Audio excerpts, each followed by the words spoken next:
The first presenter will be Dr. Mieza from the Council for the Built Environment.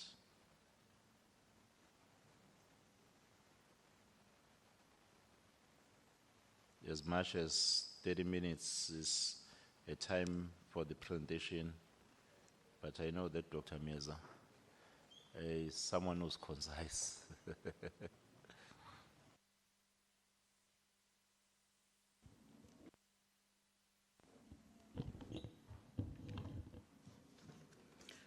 Honorable Premier Babuntuli Mpemba, Ondabezitha Makosendlu Nkulu, Mrs. Missy Mayor and Simelane, as well as Hlamuka in absentia, Honorable Mayors, Lunankulu, I'm going to be biased. I acknowledge Mayor Udlamini because ekhaya is Mbonambi. Kwesakamthetho, so ngifola under ubaba uDlamini, siphethe ubaba uBheni, DDGs and chief directors and fellow speakers, sanibonani. Sibonge Mpemba ukusibuyisa ekhaya. I was telling Dr. Govender here that I've been in Gauteng for 25 years. And strangely is that when I went to study in Johannesburg, I was sponsored by Cocta in Pietermaritzburg. So I used to come back to Pietermaritzburg to sign my contract annually. When I came back, when I was done with school, so I came back to say I'm done with school, I want to be placed in a municipality. They could not place me. That's how Gauteng then yangidla kanjalo ke igoli. So ngibunganga Mpemba. But siyabonga ithuba. We were invited to share our perspective, Mayor, Premier, on the work that we've been doing. When we started this journey as the Council for the Built Environment, it was before the flooding in Durban. And the question that we were grappling with from the profession that we deal with was why you guys are concerned about climate change when professionals in the built environment are not getting work, when students who are studying any of the disciplines that we regulate are staying at home without any employment. We then argued that built environment professionals are integral in the creation of spaces and infrastructure that we use as communities. Therefore, we can't be outside of the conversation. So our starting point was a conversation with all the regulators that are involved in the built environment space creation. Just to ask a question on why colleagues were not embracing this climate change discourse. Earlier on, my colleague Udora was speaking. So the first publication that they had done as a commission had one paragraph on the built environment and infrastructure. And I think that was one of the motivation we put forward. So I'm going to try and be practical as much as I can, but also just to paint a picture on the work that we've been doing. I'm not sure whether my slides are moving, because I'm pressing here, but it doesn't look like they are. I am pressing, I'm not tech savvy, but... Can you please assist him? Yeah. It's not moving.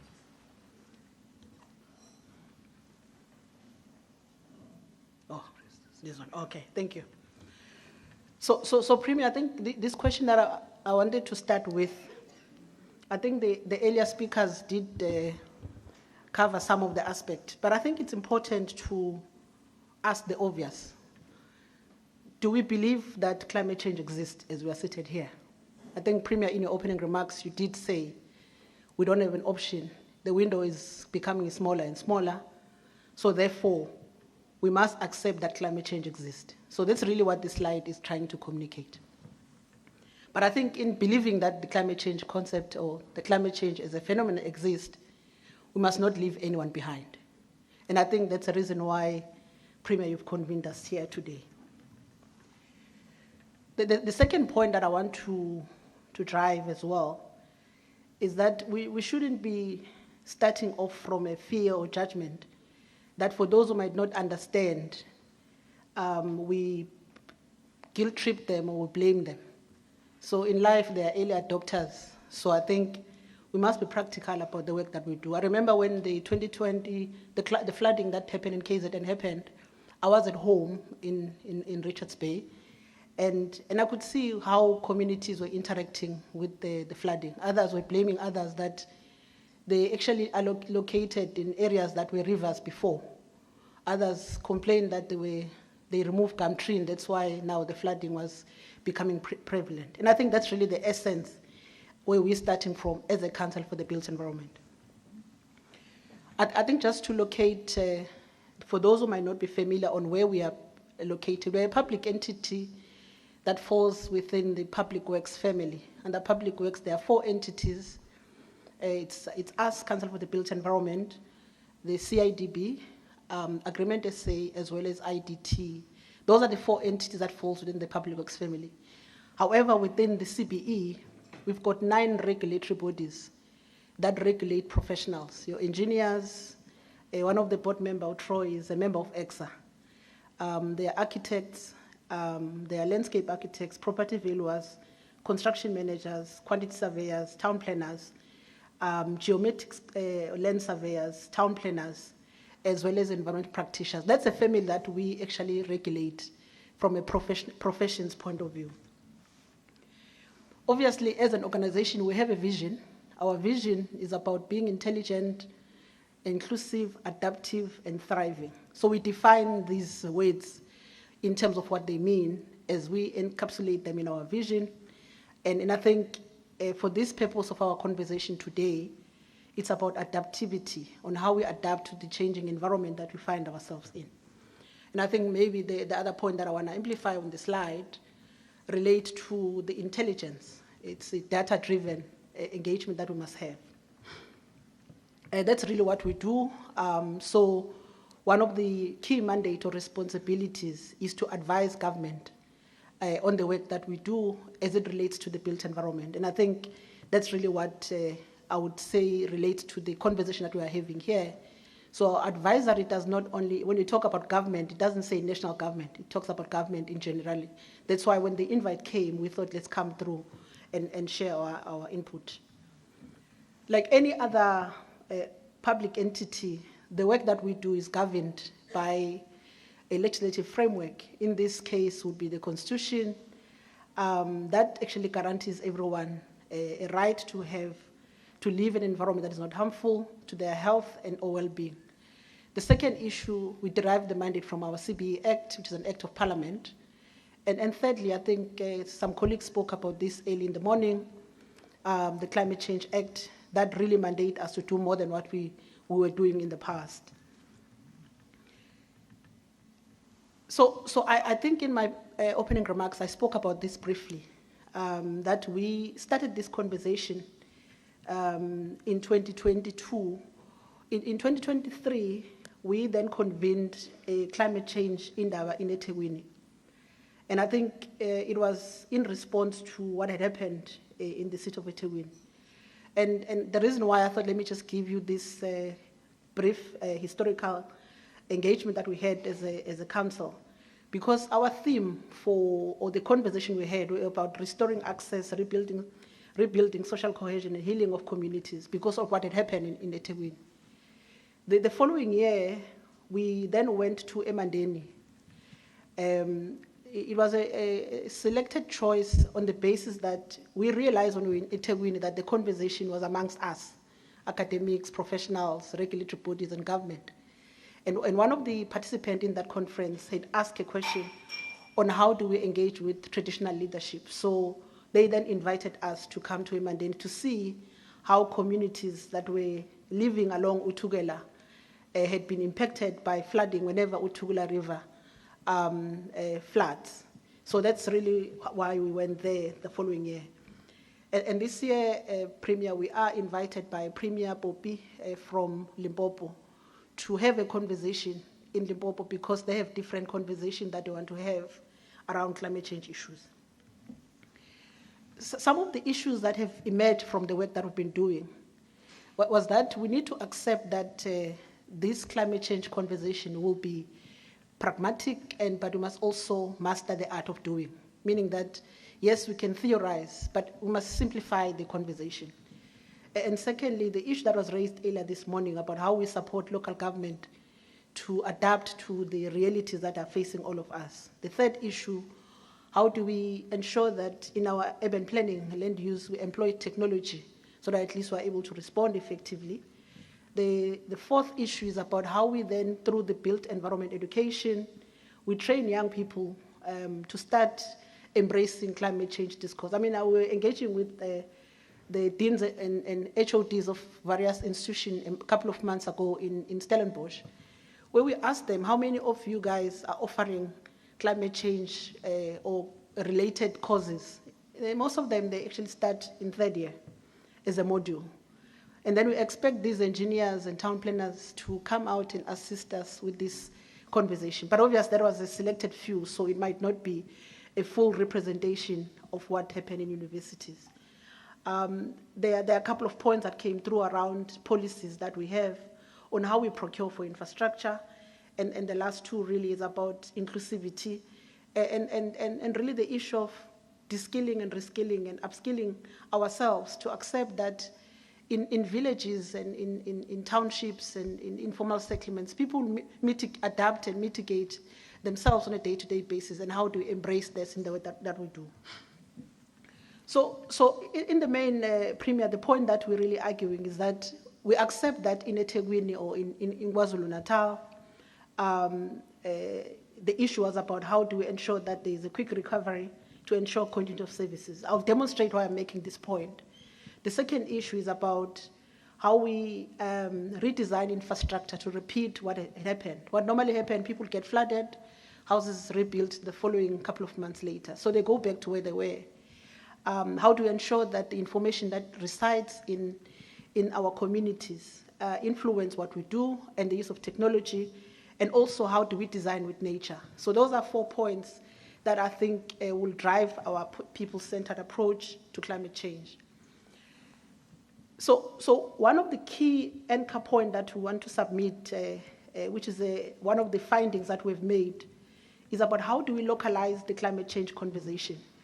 So this is a proposal that we put forward as a framework in terms of how you engage with different structures before you get to an Indaba, for example. So you'll have engagement with Izinduna, informal settlement dwellers, women, youth, and others, and then solicit input and ensure that whatever that comes through from that influence the position. And I suspect the work that is being done through the Premier's office is attempting to do that, or is doing that, and create awareness about the climate change. We also make a case, since we are in the presence of Wanda Visitor, that there is a relationship between traditional leadership and land governance and climate change, as you might have seen in Emandeni. So the point I was making earlier, this is the area on your, to be on my left, this is how it looks on a sunny day. And on a rainy day, this is how this area, it gets flooded. So without fail. So when Utugela gets flooding, this area basically is covered with water. It's in a traditional leadership area, and in the main, I would have located myself here because access to water, my cattle, and I can graze and cultivate crops. But when there is heavy rain, these communities get subjected to this on a day-to-day basis. So the point that we want to make with the slide, Premier, is that we accept that professionals, the way we are trained, you have 5 phases as prescribed in our laws. That is about project initiation, concept, design, tender documentation, construction, and closeout. That's really what we do in any construction. However, our argument is that we must be adaptable, we must be agile, and take into account the pictures that I've actually presented in the previous slide. And we must be able to bridge the policy between the work that we do and the engineering work that we do, as well as community needs. Now, the issue of adaptability, Premier, I'm not casting an aspersion. Remember, I spoke about ensuring continuity and normalcy. So the pictures on the left demonstrate what happened during flooding on N2 in that Umhlali bridge. The pictures on the right, we have to actually ensure normalcy. But guess what happened, Premier? The normalcy that we did was to build that bridge where it was flooded. I'm not sure whether there is new designs on how this bridge can be reconstructed to take into account climate change issues. But I can tell you, if the flooding that was experienced by KZN then happened again, that bridge will be actually flooded again. It's something that, from an engineering point of view, we must think about.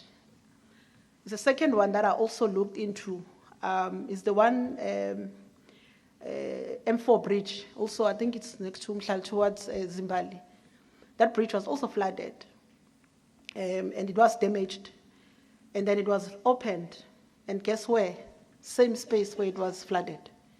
So surely, if the rains were to come again, that bridge will also go. So the point I'm trying to demonstrate here is that if there is anything that history teaches us, is that we haven't learned. And I'm hoping that there are new designs on how best these two bridges can be redesigned to accommodate future climate change, flooding that might happen in the future. And that's really the point about designing with nature that we're arguing for. The next couple of points, Premier, is just some of the proposals that we are making, obviously, in an interventionist way, that perhaps on how we build houses, we need to just do the basics. And I think these are some of the proposals. I'm not going to go through all of them, but I think the issues of housing design must be re-looked into. So it's something that I know Human Settlement, we are engaging with them, and they are looking into this. The second issue, I think my colleagues earlier spoke about prediction and modeling, and how do we standardize data for climate change and the methods that we use to respond. And also, how do we ensure that our scenarios are locally based? And my colleague earlier was discussing a particular case in Umkhanyawood. And I'm sure you can do the same cases in the province, where when you cut the province into two halves, you can tell that maybe from Ladysmith downwards, you've got collapsible soil, and then upwards, moving up towards your Bergville and other places, you have a different kind of soil. So how you construct houses further down into KZN, into Durban, has to be different. It can't be the same as you are building in Bergville and other areas up north. And Premier, you'll know, you live in the province, guaranteed when there are heavy rains in Ladysmith, it gets flooded. Perhaps it's a conversation we must have, whether do we reconsider relocating Ladysmith or redesign that river that goes to town. I'm just throwing out there because it's something that you'll experience on a day-to-day basis. And I think the point that we're also making on the slide, it's about re-evaluating our bylaws and building codes, and really ensure that we are disaster risk our responses are up to date. And one of the points that I'm really making is that some of the rivers that were flooded, they had 20-year, 30-year flood line. Perhaps we might have to have an exercise in KZN where you re-evaluate all your flood lines as a province on whether the 20-year, 100-year, 30-year flood line that we had, that we're using for design are still relevant. And I think it's something that we can consider as a province. So the province can do that exercise on its own. I think this point really is about, there were a presentation made about heat resistance, what is happening in the northern part of KwaZulu-Natal. How you build houses there can't be the same as you build houses in other districts in the province, because of the information that were given to us, that in the last 20 years or so, that district has experienced high level of heat waves, which impacts children and animals and other species in the province. So the choice of material you use as well has to respond to that information that was given to us. Dora spoke to us about energy efficiency. There is a village in Stellenbosch. It's called Sustainability Institute. It's basically a self-sustainable village. You can visit Prima if you haven't been there. They take people on tours on how that village actually lives off the grid through within the means that they have within. That's the village that we can use as a test case. Obviously, It is expensive, but I think the argument that we should be putting forward is that it should not be expensive to embrace technologies that are climate change proof. The last 2 points that I want to argue for is about embracing new ways of tackling societal challenges. One of the theorists, I think is a Wits professor, he talks about Ubuntuizing planning in the agenda of anxiety, where we teach people to accept that we must search for ideas that can be integrated on what we do and learn from the knowledge that is outside of us. I always make this point, Premier, that someone who invented a candle is not the same person who invented a light bulb. So therefore, as professionals in the built environment, we must accept that we don't hold monopoly over knowledge. There could be ideas that are sitting outside of our profession. As such, we must innovate and accept that there will be new knowledge that is generated outside of our profession. I think that's really the point that we are arguing here. The colleagues that were working with Prima, they did ask us to put forward things that we'll be leaving to yourselves and themselves to use moving forward. So there were key questions that were asked. Our view was that we must master the science of execution. So we're proposing 4 things that can be considered by the province in the short term. One is around regulatory and policy environment reforms. So I'm detailing what are the kinds of actions and outcomes that we're looking for and the partners. The second one is about how do we build resilient infrastructure in the context of the pictures that I showed you about N2 and M4 bridges. So resilience can't be a theory, it has to be practicalized, understanding that it can be costly. And in our conversation with professionals, Premier, they will say if we're to design something taking into account climate change issues, who's going to pay for that shortfall? So we rather design using the current codes because it's quicker and safer. The third issue is about built environment education. I'm glad I've seen some of the colleagues here, and Prof. Majosi, I think, is sitting at the back, and other lecturers. And I think there's a conversation that must be had about built environment education, but it must go beyond university corridors. How do we interact with communities as well and simplify the discourse? I think this is the point I'm making, Premier, that our engagement with traditional leadership shouldn't be about us as experts. It should be about us understanding how communities live. I come from a village, so I can now say when I'm engaging colleagues and community members, I'm an expert. I have my own experiences. Whenever there was thunderstorm in my village, we will always suspect ugogo wakandlovu or uthakathayo or ugogo wakandlovu ontshontshiqanda lenyoka inyoka niyibonile idlula. So I think those things are real and it happens, and therefore the conversation must be simplified so colleagues can understand that if you live in a house, you don't have gutter, what you do, you dig a drain at the back so that water don't. Those are basic things that don't need the expensive conversation. It's to say, when it's raining, you dig a small tunnel at the back, next to your wall. That's basically it. And those are some of the mitigative measures that we must actually put in place that communities can relate to. So Premier, the point really we are calling for as the council is about ourselves as the profession or professionals to de-learn, relearn, and co-create spaces. And we think that the future of the profession must organize itself as a movement, ensure that we radically transform urban environment in the context of our history, build practitioners that must be able to look outside of what they know, and accept that we live in an ever-changing environment.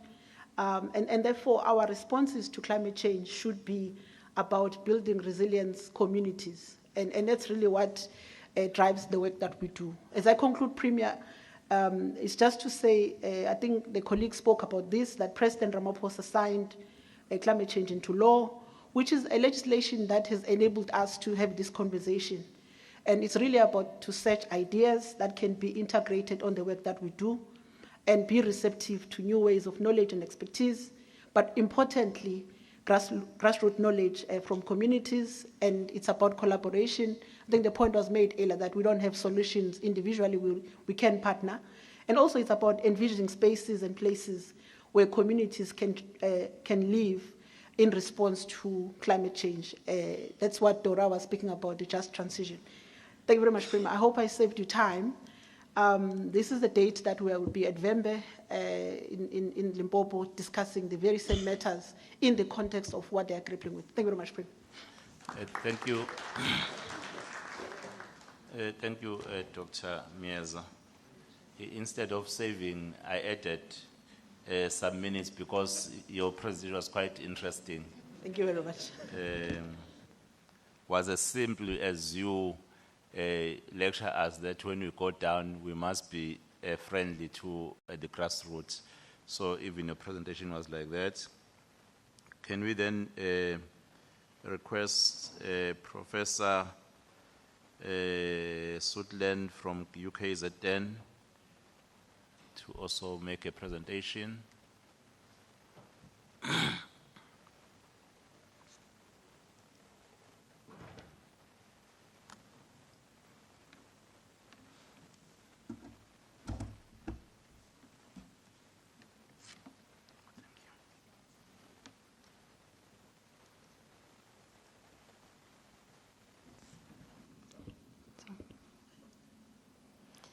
Good afternoon, Honourable Premier Ntuli.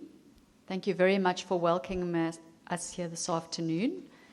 I'm Kathy Sutherland, and these are my colleagues, Zandile Ntuli, she shares your surname, and Tembisa Nomlala.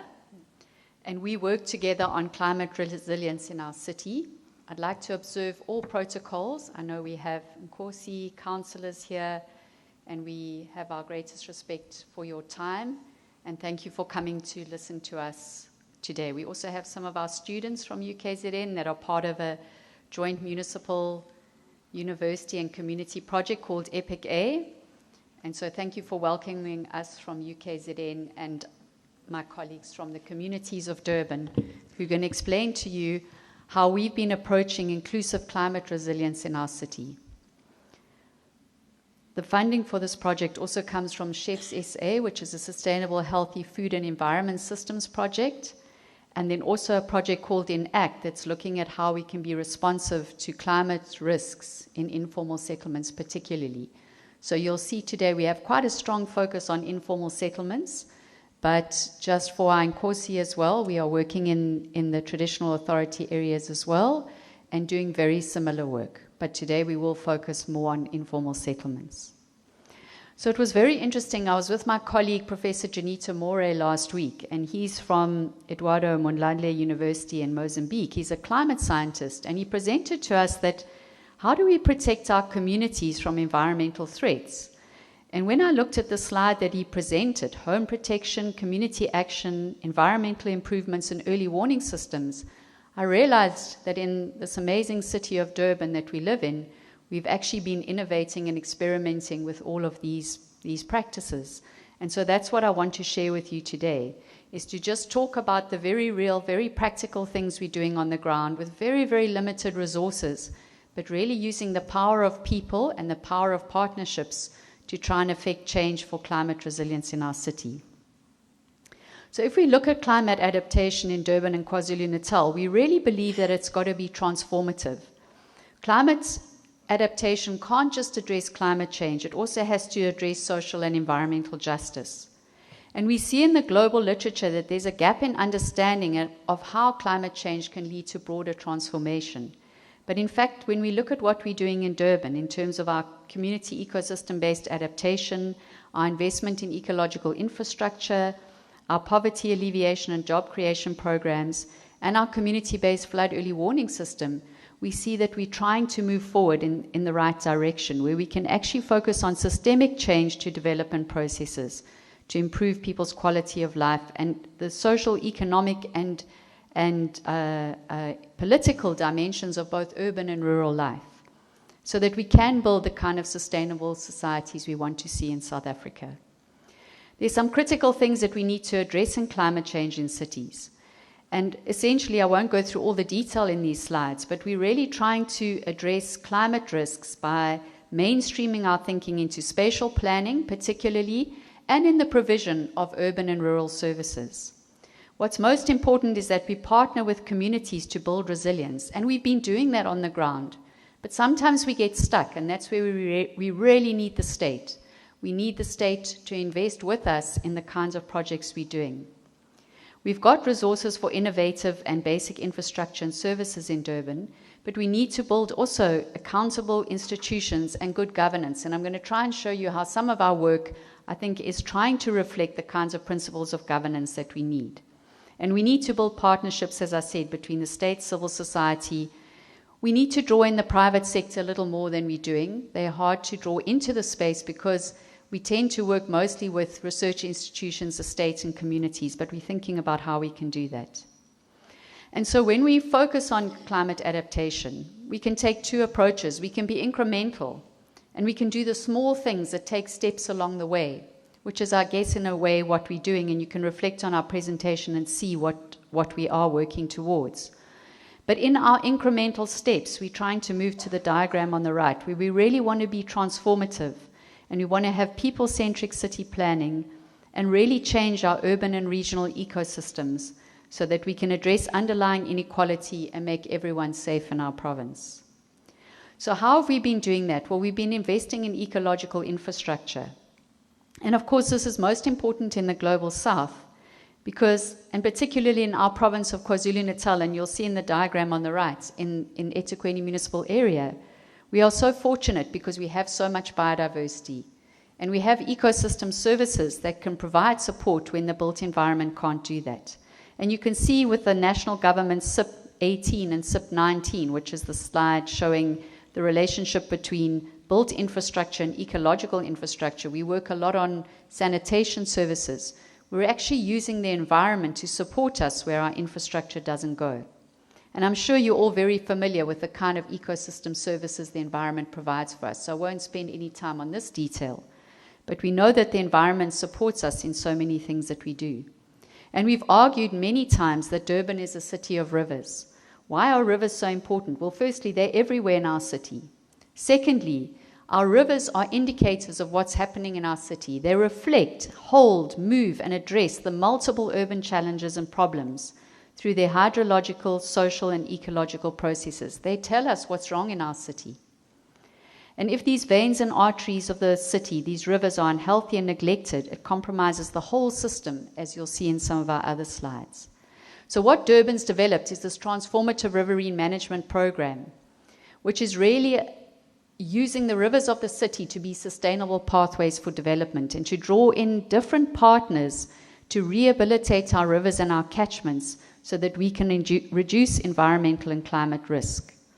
And it goes beyond just managing the rivers. It goes towards improving and safeguarding life for people and creating jobs. And we've done that through these partnerships that I'm going to show you. There's been a business case. So for those of you that are worried about the money and where does the money flow, the business case for the Transformative Riverine Management Program in Durban has showed that for every R1 spent by the state or whoever spends that R1, in our city we'll get R1.80 to R3.40 benefits, both municipal and societal, that will return to us if we spend that money on our rivers. What we see is that these river rehabilitation projects have developed all over our city, and I'm going to talk about a couple of them, where because of the lack of action around catchment management agencies, in local communities, people started to work on rehabilitating their rivers in different forms using different governments' platforms. And we're going to present some examples to you now of where we see this taking action.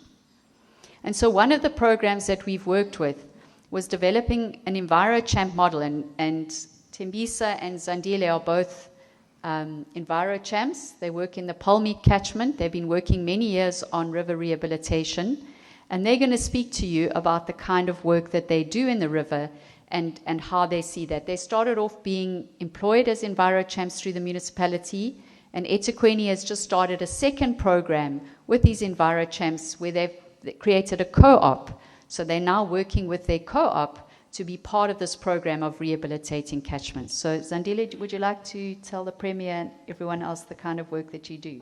Yes. Good afternoon, everyone. My name is Zandile Ntuli.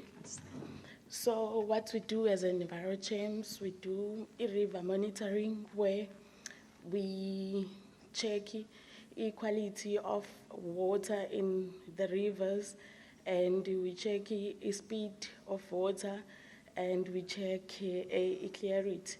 So we use Science Citizen tools to check those things. So we do alien clearing, where we clear all the aliens, but we don't throw them on the rivers. We use them for composting, those we can, so that it won't block the bridges and cause more flooding. Then we do monitoring, monitor leaks and the sewer, broken sewers, and then we report them to municipalities. And then we do recycling, where we take those 2 liter and cans and sell it to buyback centers. Yeah, and then we have, because I'm from Quarry Road in Falmal Settlements, our community is near the river, so it's a high-risk areas. So we did a project where we plant indigenous trees, so that we can manage because we have a problem of sand erosion. We have a problem of soil erosion. So as a community and with UKZN, we decided that because we are still here in Quarry, let's do something to help for floods if they come back, so that we have something. So we planted 30 trees, indigenous tree, different types of indigenous tree. So, yeah. Thank you, Zandile. And that tree planting happened in partnership with the municipality. So the municipality guided us on the trees, and you'll see some of the other slides of the work that Zandile does. The Sihlanzimvelo program is also a co-op program run by the municipality, which also involves stream clearing. And what we noticed after the 2022 floods is that where you had Sihlanzimvelo rivers, there was much less damage, particularly in KwaMashu and Nanda, because these river systems were functioning properly. Another example, which is more funded by the private sector, is the Kloof project, where in Kloof they've used businesses who are part of the neighborhood to actually indigenize the pavements and to improve, instead of having roses and petunias and all those plants that we used to have along the walkways in Kloof, they've indigenized the landscape. You can see the adverts, I'll show you on the next slide here. There they employ local people to keep these indigenized spaces clean, and you can see the adverts for the different businesses who each sponsor a different traffic circle. And through anecdotal evidence, we've seen that where this indigenization of the pavements and the walkways take place, and not only do they improve the walkways, but they also put in new pathways for people to walk around the neighborhood, there's less flood water that comes off the banks on the roads where this is in place than in areas. So these are tiny things that are happening, but they really make a huge difference to the water flow. This is Quarry Road that Zandile was talking about, and you can see how people in the informal settlement use nature to support them in an absence of infrastructure. They appreciate this green world that they live in, how it provides life to them and water and fresh air. And of course, they use the trees very importantly for electricity wires. But as Zandile said, we've just planted 30 trees there because we're very worried about heating in the settlement. And so we're trying to grow indigenous trees for cooling. This is the bridge blocking that Zandile spoke about. And that's why you do alien clearing, right, Zandile? And this is how this bridge blocked on the April 2022 floods. And we'll talk about the early warning system that actually saved probably 300 people's lives when that bridge blockage happened. That's the damage that was caused to that settlement when the bridge blocked. So the kind of work that Zandile and Tembisa and the other EnviroChamps are doing is to try and remove the waste and the alien vegetation so we don't have these bridge blockages in our city. Because what happened on the night of 11th of April 2022, that culvert completely blocked, the river changed course and it went straight into the front of the settlement and it carved out that huge hole. And so this is the hole that Zandile has been talking about. Zandile, do you maybe want to talk about those pictures?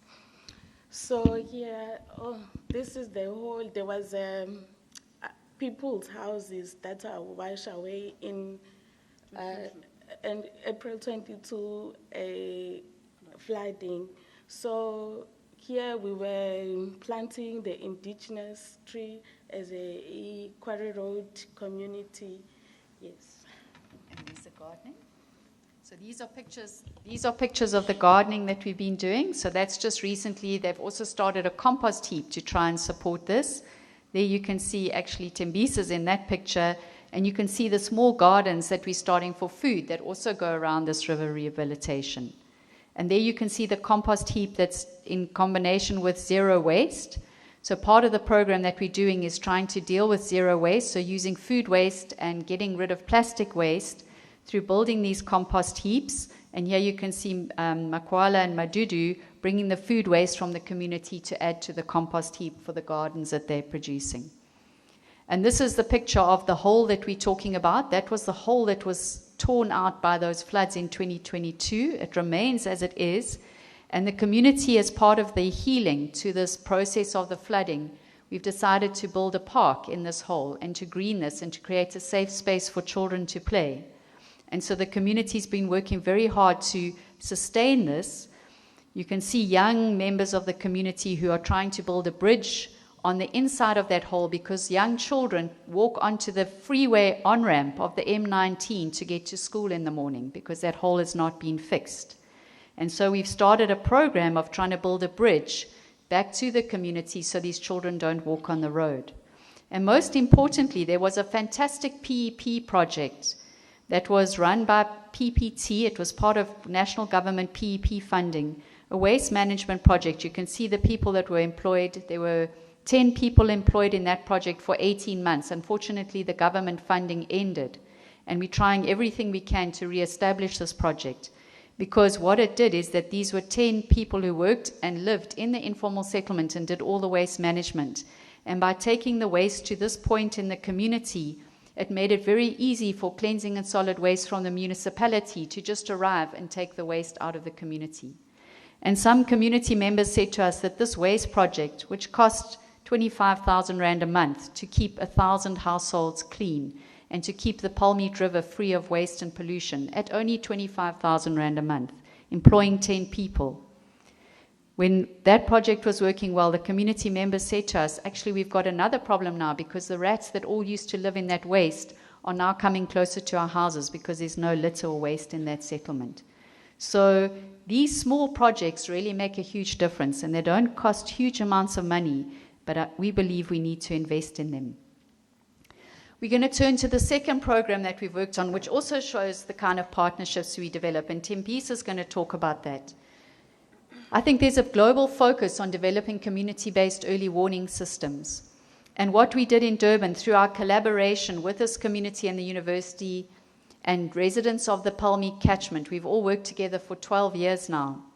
We started to think about how we could communicate from the upper catchment to the lower catchment where Quarry Road West is located. And we started to develop this community-based flood warning system that wasn't just based on risk knowledge and monitoring and forecasting. Of course, we appreciate immensely what the South African Weather Service does when it gives us weather warnings for floods. But we need to localize that information, because I'm sure you've all looked at the risk cards of the South African Weather Service and it says big floods all over Durban, and then you don't know what to do. And of course, anyone who lives in Durban is terrified every time they hear it's going to rain. I'm sure in KwaZulu Province too. And so we decided we had to localize this knowledge. How do we bring it to the level of the ground, to communities where we can be far more accurate about how that works? And so we started to develop on the second side of this model, the preparedness to respond, the response capabilities, and most importantly, how do we do these warnings at a local level?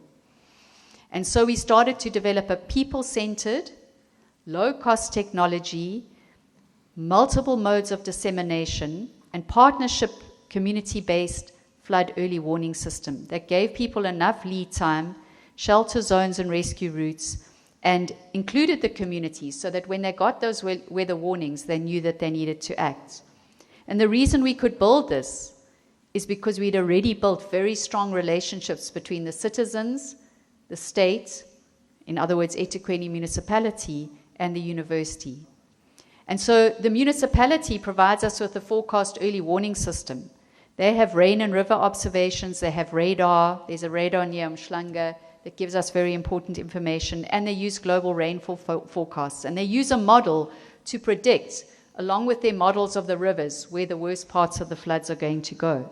And so we've been working with the municipality that, and this is the Quarry Road West community where Zandile and Tembisa live.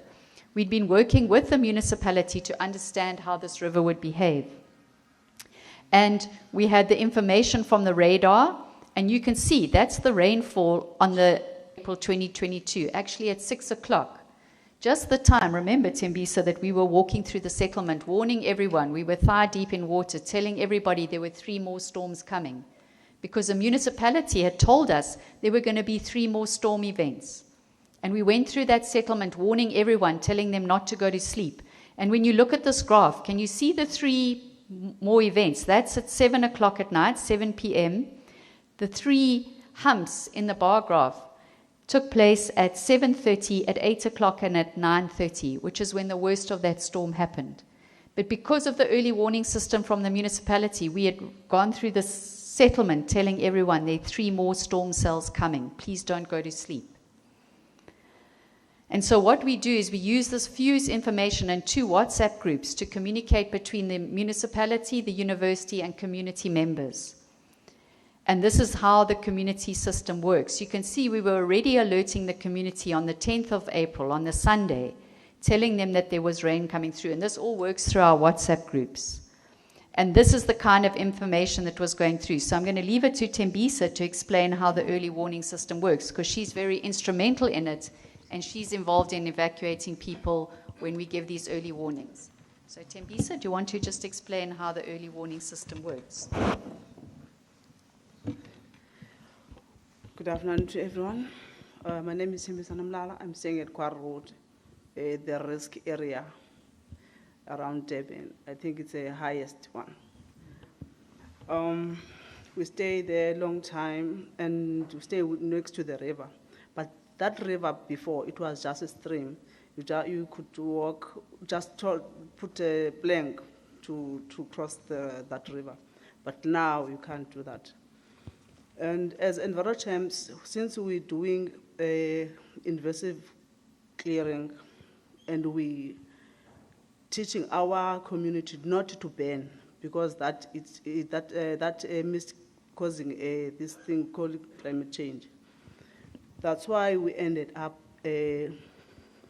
creating the early warning system, because of 2019 and 2022 floods gave us that warning of mustn't sleep. We use the name that we're sleeping with one eye. If there is a floods, we are not sleeping with gowns and night dresses. We're just wearing coats and gumboots because we are on the wall and we are waiting for anything to happen. And one thing is bad about our river, it's not just washing the houses, it also kills the people. It washes because our land it's eroded. That's why we end up planting trees, that deep trees, indigenous trees, and it's deep-rooted ones. We're not just planting any trees because our soil is eroded earlier. So our early warning system is not started from Quarry Road. If we remember indigenous knowledge at rural areas where I'm coming from, there is early warning things like we believe if there is thunderstorms, we watching cats.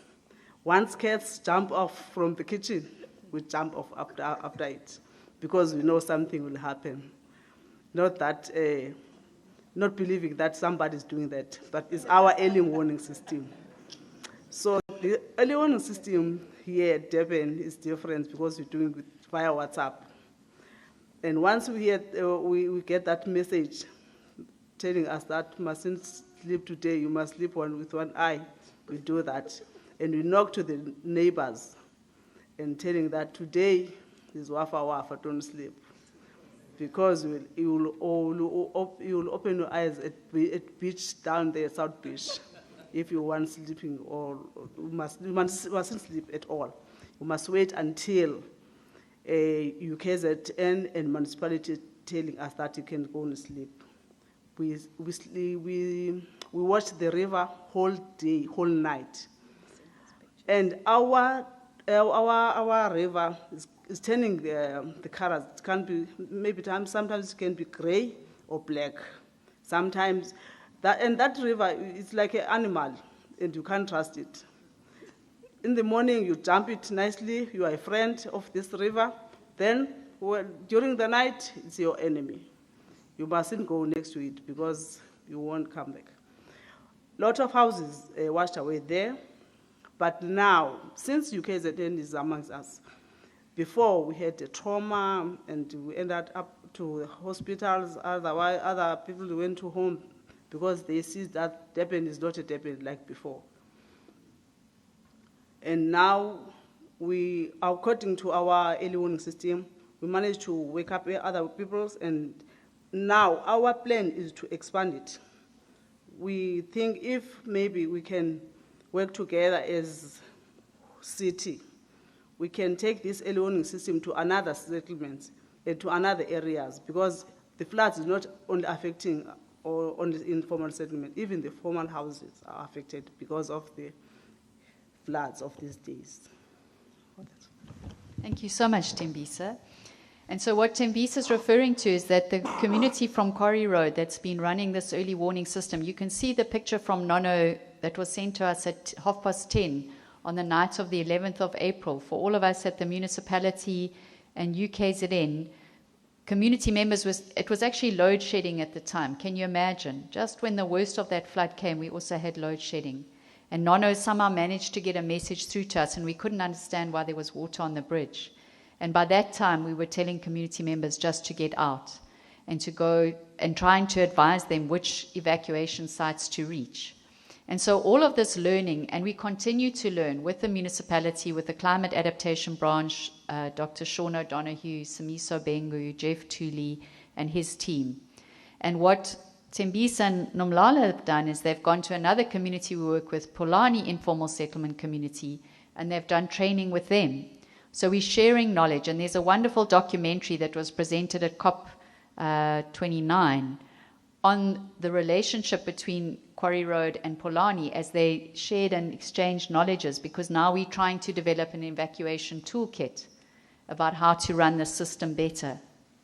And so again, you can see this is the settlement that they come from, and you can see in 2019, we took this drone image just after the 2019 floods.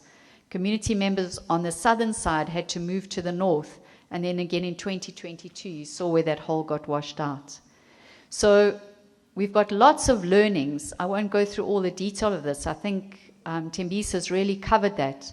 But we keep learning on the system, and we're trying to scale it up and share it to other sites within the city.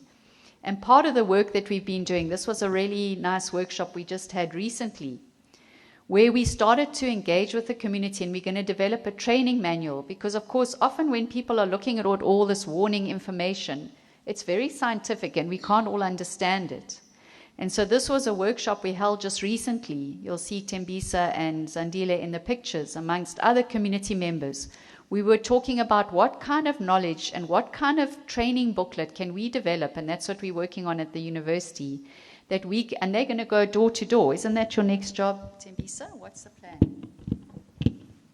Yes, our plan is to go make door to door, even to our another settlements, not only Quarry Road. Yeah. And take this training manual so that everybody understands how the early warning system works. And so what have I tried to cover with you, with Tembisa and Zandile today? We focused on two things that we believe are building climate resilience in our city and that can expand to our province. The first one is the Transformative Riverine Management Program. And you can see, and to our Nkosi on my left here, you will see your traditional authority areas that are so important and are also suffering from floods and more scarily from landslides. And we're starting to try and work on those areas too and expand early warning systems into those traditional authority areas. But you can see in our city, all of the green is the demos, or that's the environment that really protects us from these problems that we have. And so through the rehabilitation of rivers, the kind of work that these EnviroChamps are doing, we are rehabilitating our rivers and our river corridors, because really they're the spaces that hold the water.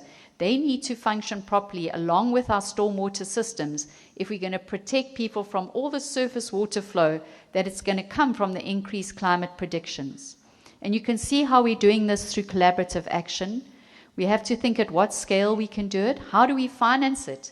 And you can see that these two women are employed in a program that through a co-op is helping the city to support that. And I think we need to think really hard about how we raise finance for these kinds of projects so that ordinary people on the ground can do the work with the state to support and bring about change, because we need these partnerships. And therefore we need to think about what forms of governance can we support so together we can all address these problems.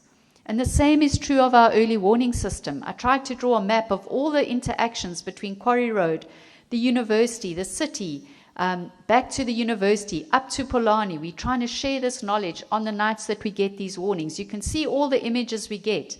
These are all taken off my cell phone. These are all the images I get from eThekwini municipality with the stream gauges, the water levels, the gauge data, the rainfall data, the radar, which I'm learning to understand.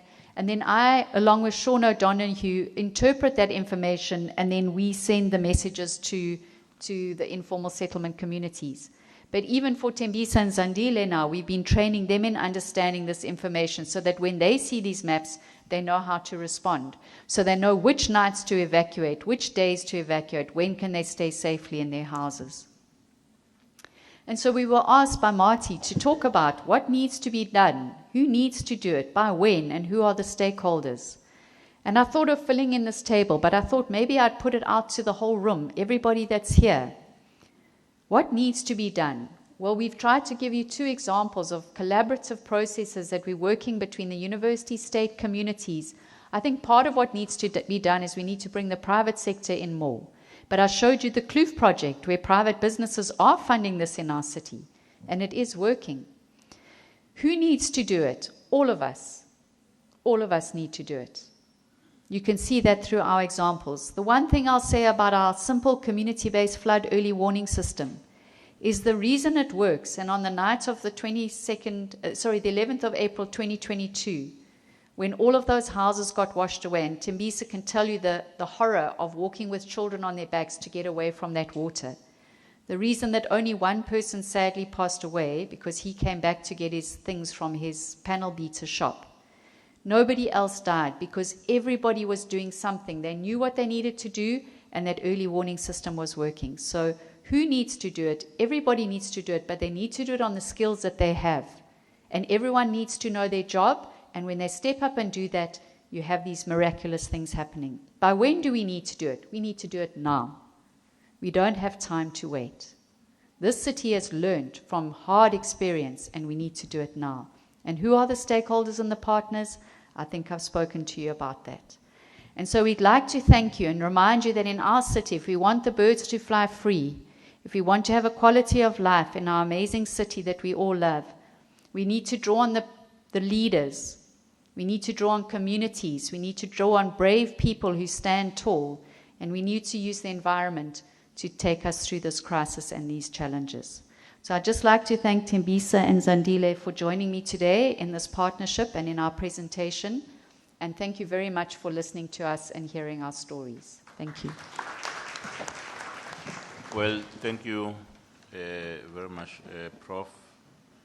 In fact, I was worried about time, but the content of the presentation was important. We couldn't cut because you were putting forward practical examples, especially as we know that eThekwini is prone to the post-effects of climate change. Thank you very much, Mpemba, Zandile and Tembile. The next presenter is Professor Majosi from Wits. I'm not quite sure whether he's virtual or is present here. We welcome you, Prof. If you are already with us, over to you.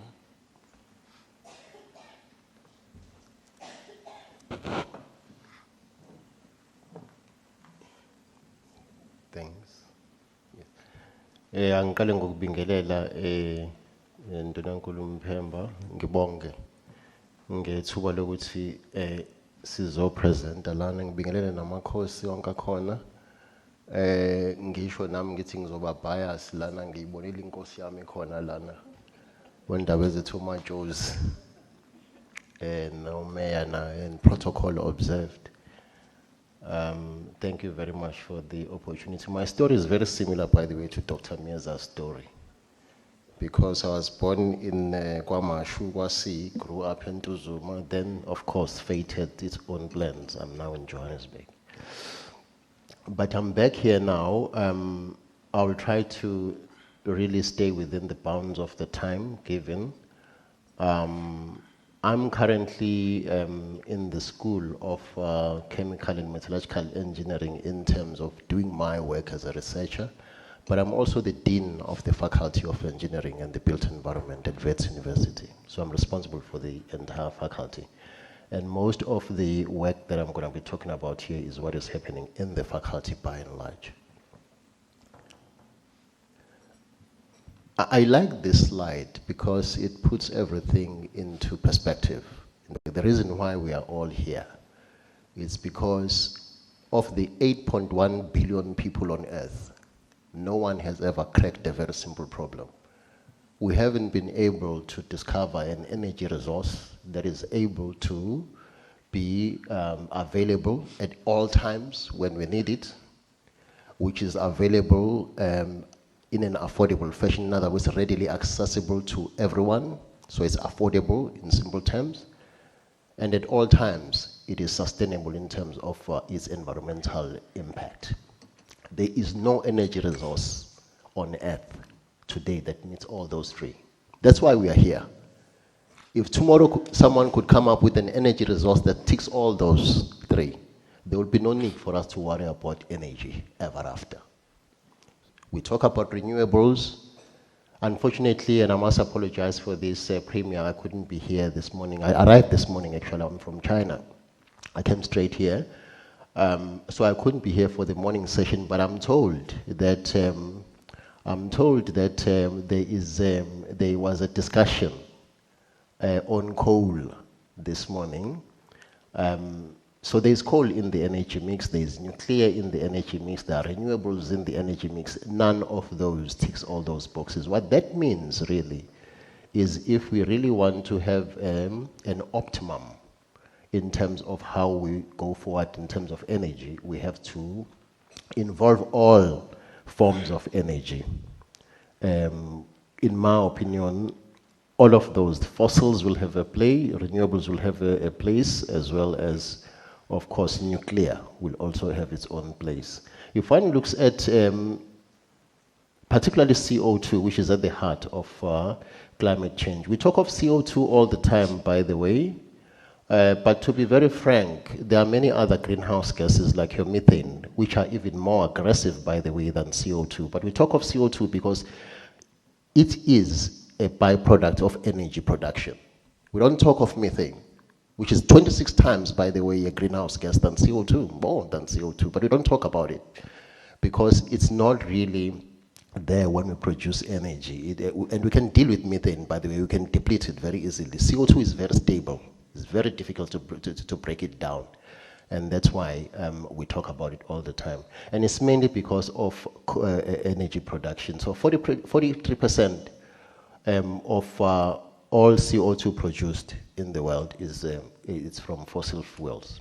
And then in terms of the energy generation, 30% of all coal power plants in the world are responsible for electricity generation. So of that 43% there, 30% will be about generating electricity in particular. Then the others is about heating for various purposes. When it comes to our own country, South Africa, we are the 15th in the world at the moment in terms of CO2 production. And that's because mainly because of Eskom, which generates a lot of CO2 due to coal. as well as Sasol. We don't talk too much about Sasol, by the way, but the two main contributors of CO2 in South Africa at the moment is Eskom and Sasol. At some point, Sasol was the largest emitter of CO2 per square meter in the world, even more than Eskom. We now have two such facilities, Sasol in South Africa and another one in China. I felt I must just preamble or preface my presentation with those slides. But let's come a bit closer to home now here in South Africa. In fact, some of what we had in the previous slides, previous presentations, is very much about what happens downstream. When we talk about the contaminated rivers, how do we deal with that?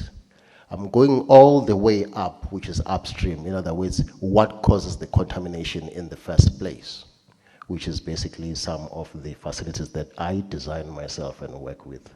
If you look at the energy used by sector in South Africa, I like this diagram as well because there's a lot of information here. 46% of the energy is used in the manufacturing sector. The bulk of that will be the chemicals industry. I'm a chemical engineer, like I said, by profession, so I work with these industries firsthand. Then about 17% would be households, and then the rest would be commercial mining as well. If you link mining and manufacturing, and I always like to link the two because truly speaking, there's no need to separate them. Mining is part of manufacturing. So you're talking about 60% of energy used by industry. What that tells you is, if you want to make an impact in terms of mitigating whatever we call climate change, you have to go there. It's about industries that produce all the effluent, that produce all the emissions. The households, it's fine. We have to tell people how to live responsibly, how to be organized and run their lives in a responsible fashion. But in the bigger scheme of things, that's not going to have an impact. What's going to have an impact is going straight to the industries that are at the heart of creating the problems that we have. And I'm saying this, by the way, very positively, in the sense that that's why I made that declaration that I designed these plants myself, I run these plants myself, but I know that we have to rethink the way we design these plants so that they are designed in a very responsible and sustainable fashion. And that's at the heart of the presentation that I'm going to give you this afternoon. And then if you look at the sources of that, that was the energy use diagram, and I think it's clear why we have to focus on the industries. And then if you look at the energy sources, by and large, we still rely on coal in South Africa. Most of the energy, more than 70%, is still from coal. And let me be honest with you, everyone here, coal is going to be here for a very long time, right? Even the youngest person in this room will live and go through this life with coal still playing a particular role in their lives in one way or another. In most instances, when we talk about coal, you think of energy.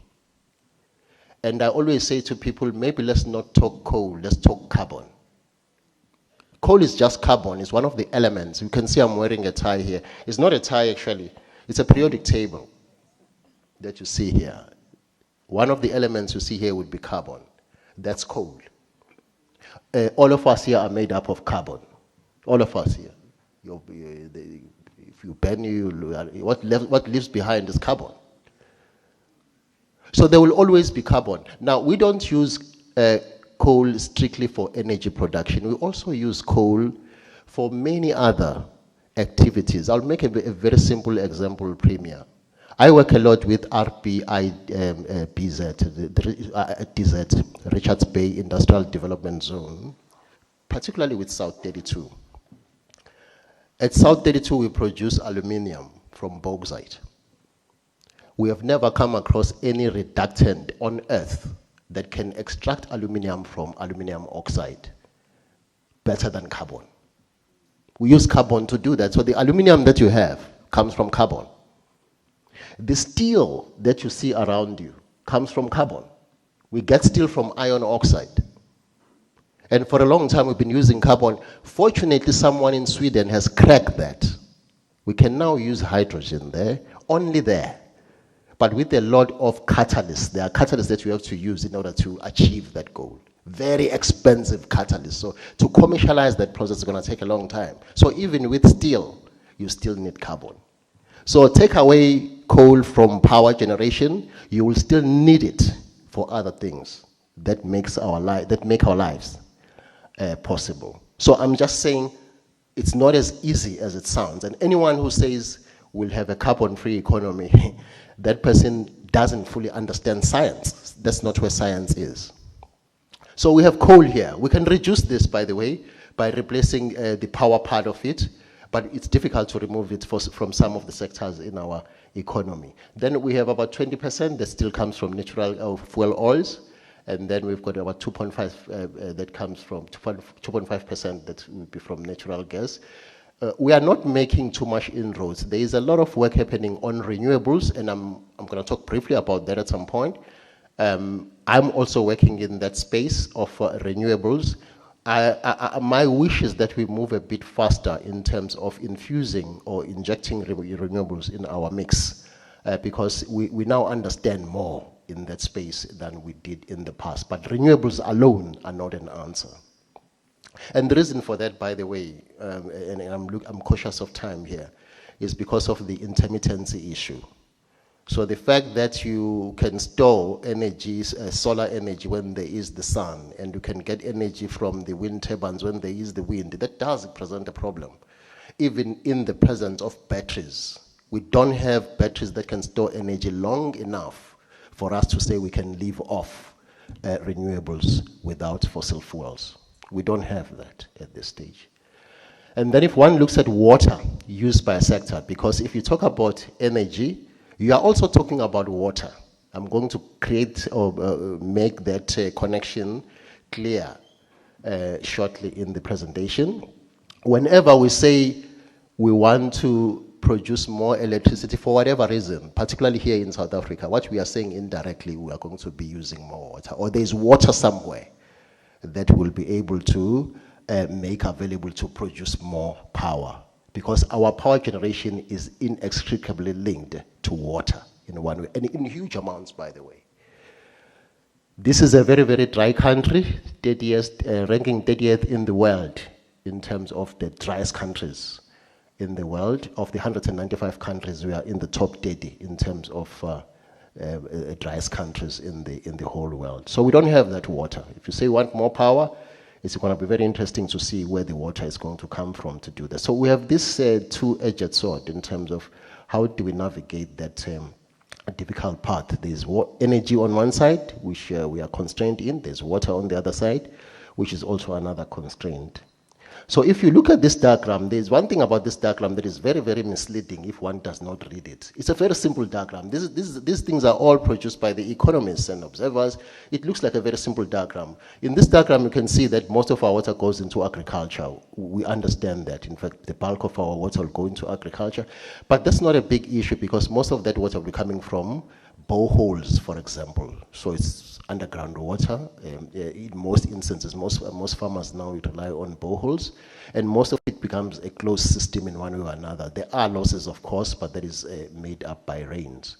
And then if you look at the industrial use and power generation, the two of those make up about 5%.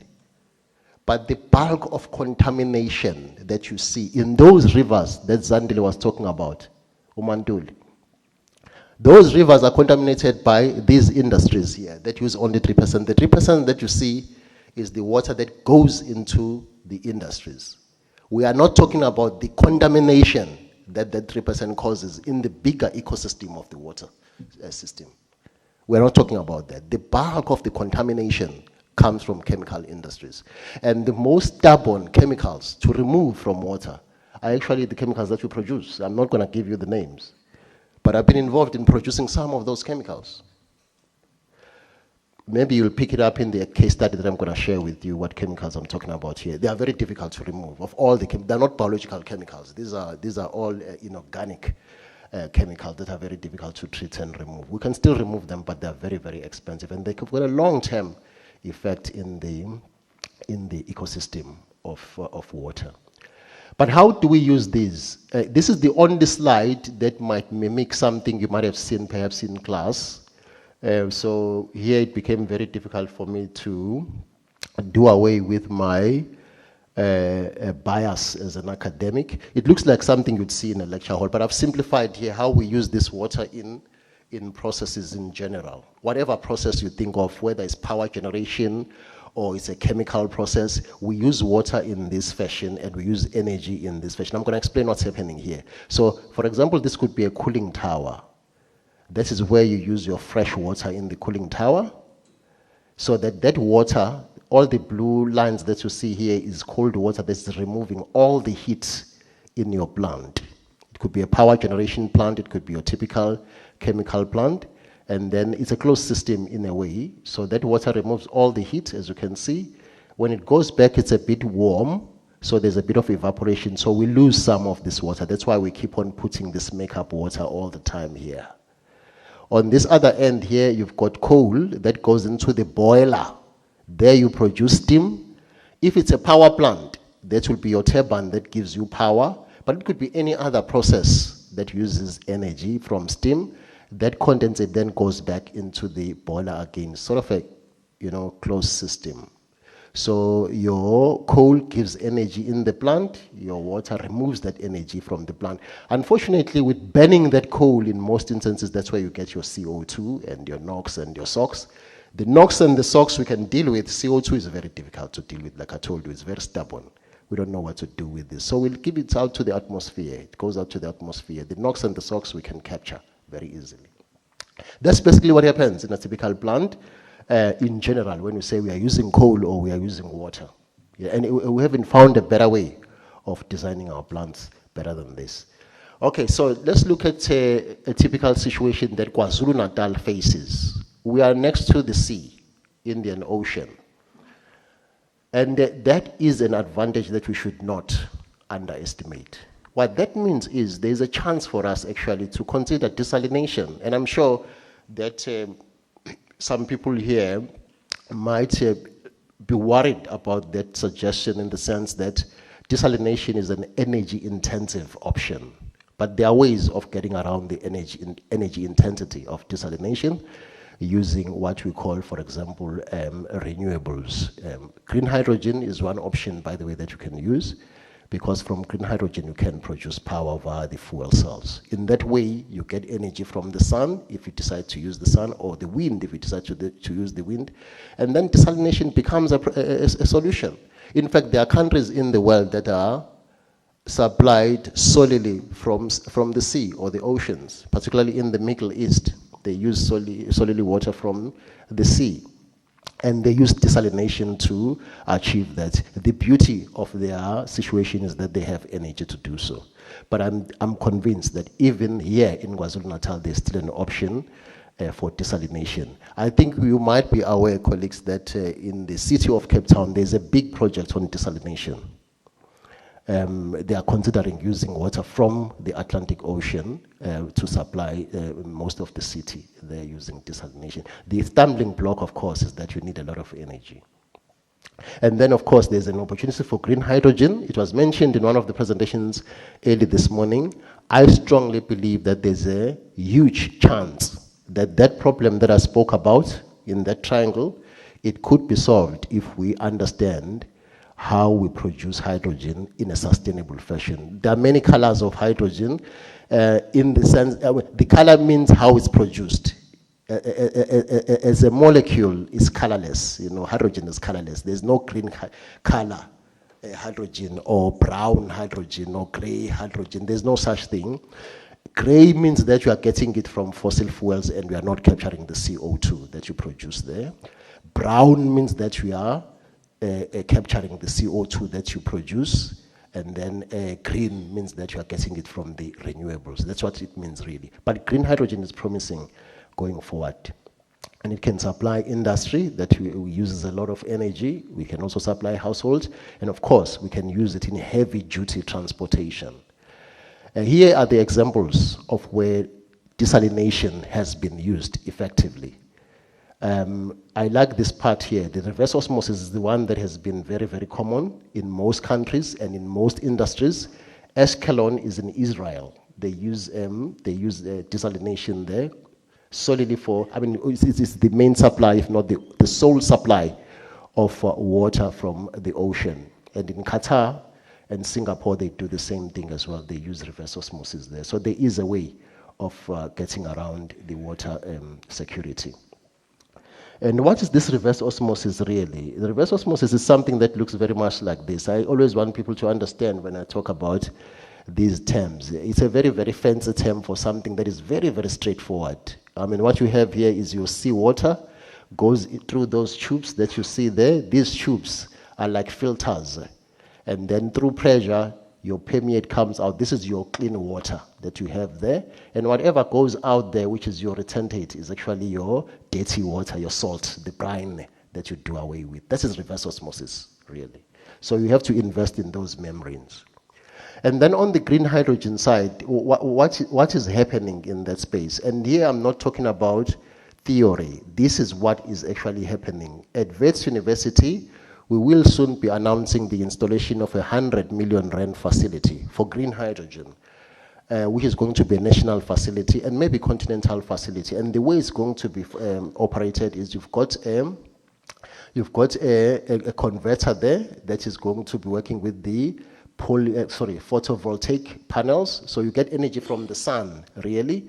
And then that energy will go into an electrolyzer. That's where your water is. You split your water molecule into hydrogen. There is your hydrogen. You can store it and then use it in the fuel cell where you produce your electricity that can be used in the households. This can be done. Of course, there has to be a political will to do it. There must also be, of course, a front-end investment. But the payback periods tend to be very, very, very short to achieve this. So we have a demonstration facility that's going to be installed soon. Let me then make this more practical. This is a pulp and paper facility. Here, the task was very simple: reduce the amount of water that we use. If you have a piece of paper in front of you, 90% chance that paper comes from Umkomazi River. Then you must know, you get a sense of which industry I'm talking about. I'm talking about Sapi Cycle in Umkomazi. So what you see there is one of their bleaching facilities. This is now a practical case study, it's not some theory. Practical case study, we are invited there. The remit is very simple at this time: reduce the amount of water that we take from Umkomazi River by 30% without affecting the quality of the output that we produce. So we still have to produce the same amount of paper. We still have to produce the same quality of paper, but we have to reduce the amount of water that we extract from Umkomazi by 30%. And we have a 6-month time window to achieve this. So this is a typical plant. It's a bleaching facility at Sapi Cycle. What you see over here, I'm just illustrating the point as to how we went about achieving that goal. In fact, we surpassed the goal in this instance.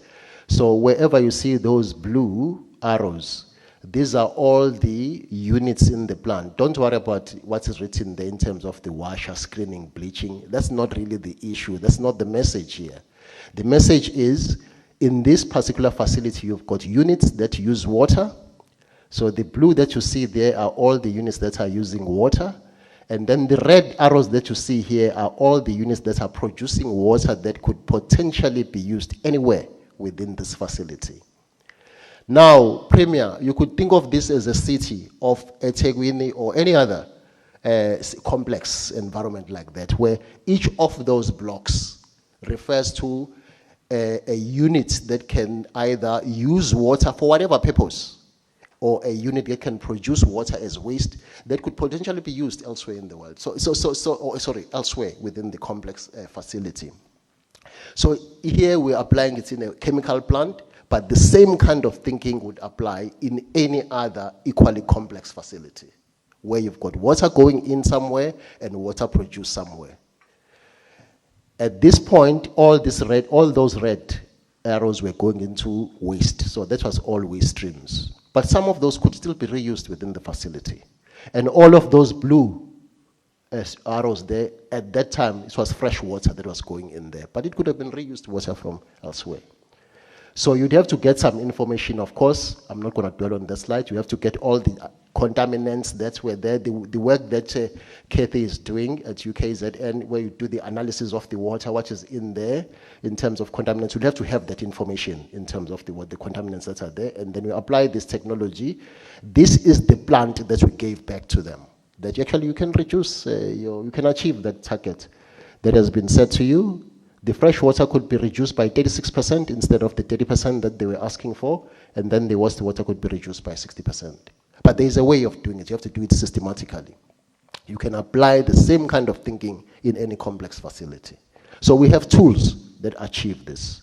You can set the target before commitment to design and ultimately achieve the ultimate goal. I'll close now with this very quick example. This is Eskom Kriel Power Station.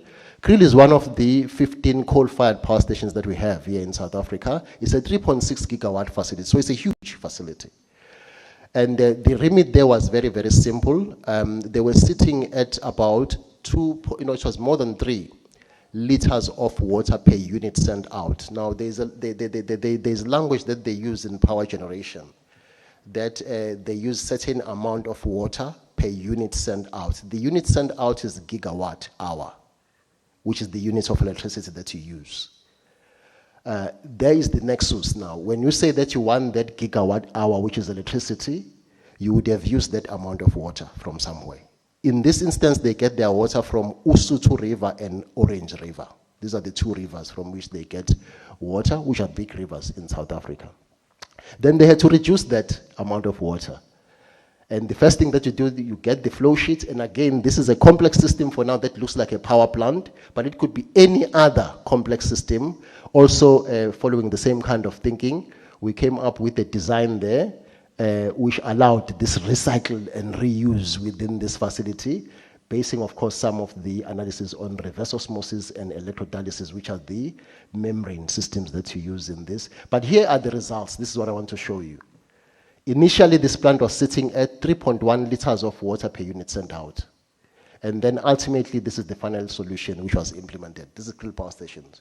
We reduced from 3.1 all the way to 1.9 liters of water per unit sent out. About 19% savings in terms of fresh water, more than 80% savings in terms of wastewater. This is huge. But again, there has to be a systematic way of achieving this. The other option that we could think of as a country, and of course, even as a province, I mentioned brown hydrogen early on, in contrast to green hydrogen. And brown hydrogen is produced from fossil fuels. The difference is that the CO2 that you produce, you actually store underground. So you capture the carbon and store it.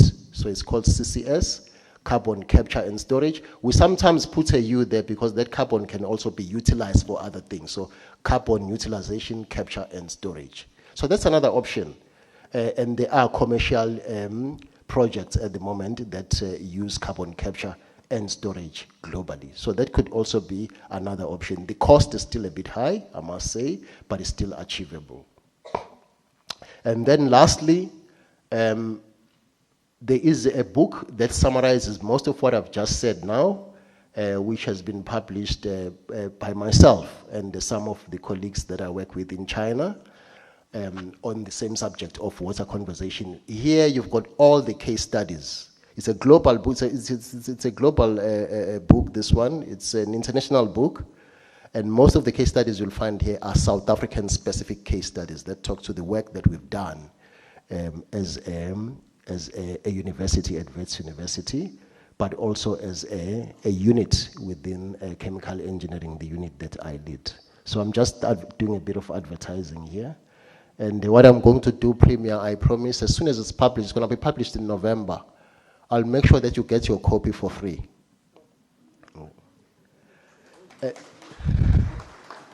I'm just buying a few minutes, Minister. But let me. So sorry, Premier. Then let me just close by these 4 recommendations here.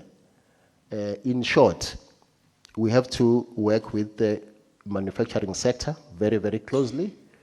This is both as a province and, of course, as a country. We have to focus on the manufacturing sector, work closely with them. There must not be any antagonistic relationship between the leadership in terms of the province and the industries within the industry. I'm not advocating for any antagonistic relationship. I'm just saying there has to be a close working relationship with the understanding that we all want a sustainable future for the province and the country.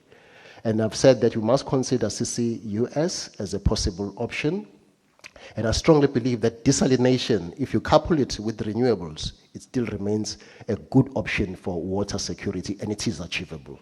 I think the province must consider that very, very strongly. And as I'm saying, it's happening down in the Cape at the moment. They are very far down the line in actually achieving that. But as I say, I'm aware that the energy is the bottleneck in that case. But we have to consider that. If you couple it with renewables, it's not bad at all.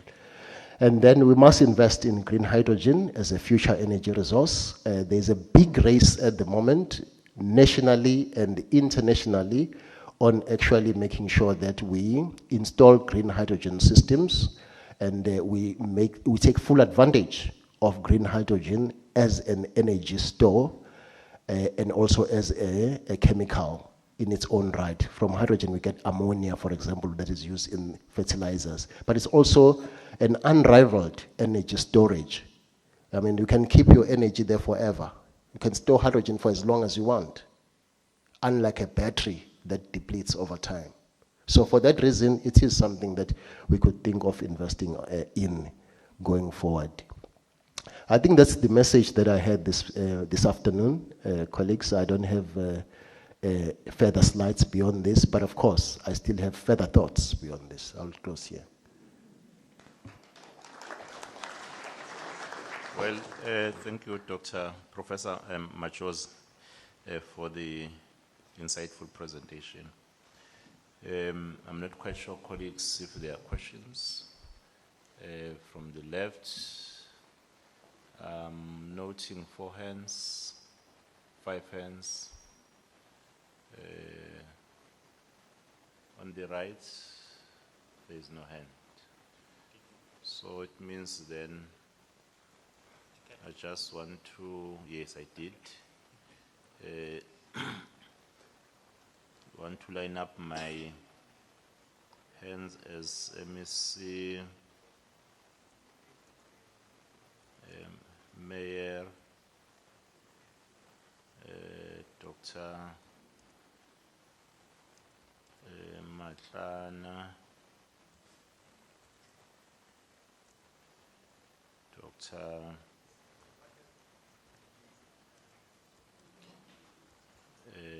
Ntombela,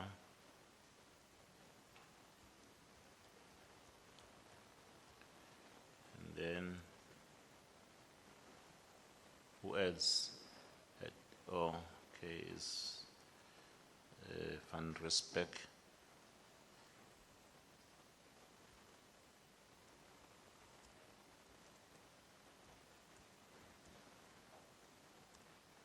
And then the last one was at the back, I can't see.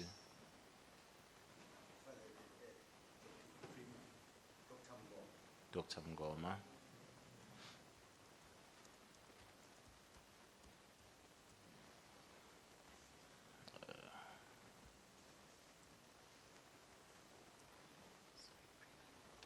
There's another hand. Sorry? Or Nizar Mohammed. And then online there is Nizar Mohammed. Okay, thank you. He will be the last one.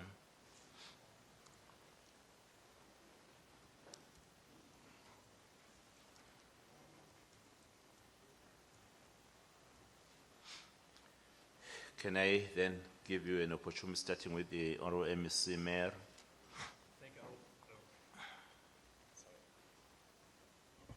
Thank you, Honourable Premier, and I'll try and keep it short, but you know these free presentations are the things I'm very passionate about as the MEC for Public Works and Infrastructure.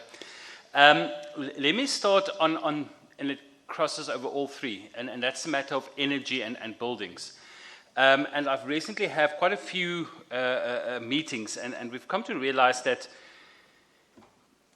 providing energy creation at our buildings is too expensive, and it's actually not wise. It's energy efficient buildings. And I really want to speak especially to the first presentation regarding the built environment professionals, that we really just need more professionals that are experts in energy efficient buildings. We're currently looking at how we can retrofit our buildings especially our hospitals, MEC Simelane will agree, that our hospitals are very energy thirsty. And it's for two reasons. One is it costs us a lot of money to pay the energy bills on those buildings, but also just it's good for the environment. And I really want to encourage the built environment, but also universities, to please find South African and African solutions to energy efficiency, because all the technology we have are from Europe and America, and they don't necessarily work within our climate. And we're really desperate for cost-effective ways. And we would like to invite experts to come. Please make contact with my office, because we're trying to put a panel together on how can we convert our current buildings, and we're also going to work on our legislation to make sure that all new government buildings have to meet certain energy efficiency standards. Together with that, and again, this is to the built environment, alternative building methods for climate resilience is just something that I'm absolutely passionate about, but I'm struggling to find local knowledge on this and local experts. And again, building using European methods is not going to work in South Africa. And we have to use indigenous knowledge, but not only South African indigenous knowledge, from island nations who survived storms and floods for thousands of years. And I'm talking things like the shapes of our buildings. We build according to a certain shape, and we now, with the amount of rain we're getting, those shapes are letting us down. So we really need to look at, do we use round buildings now, like the original traditional buildings in Zululand was? So we really need our universities and our build professionals to start doing research on totally throw all the books out and start afresh and say, how can we build for the new climate that we have in KwaZulu-Natal? Together with this, and the Premier knows I hammer on this one quite a bit, is alternative building materials. Natal Portland cement, or Portland cement, is a very energy-heavy thing to use, and it uses a lot of water. While we have alternatives like hempcrete and sugarcrete, and sugarcrete is perfect for KwaZulu-Natal because it uses the leftovers from the sugar, so it doesn't impact on the amount of sugar that's produced. It is strong, it is very good for the environment, it's more breathable, it's cheaper, and I'm meeting with the sugar giants to see if can we create factories that build this. Not only for us, but for export, because many other countries need it as well. So again, to our built environment experts, train experts that can do the research and find alternative building materials, because our old, Natal Portland cement, we've been using this for over 300 years now. And it's just very bad. Then the last two ones is the Department of Public Works and Infrastructure is now really trying to reposition itself. And one of the things that we're looking at together with our partners in COCTA is flood defenses.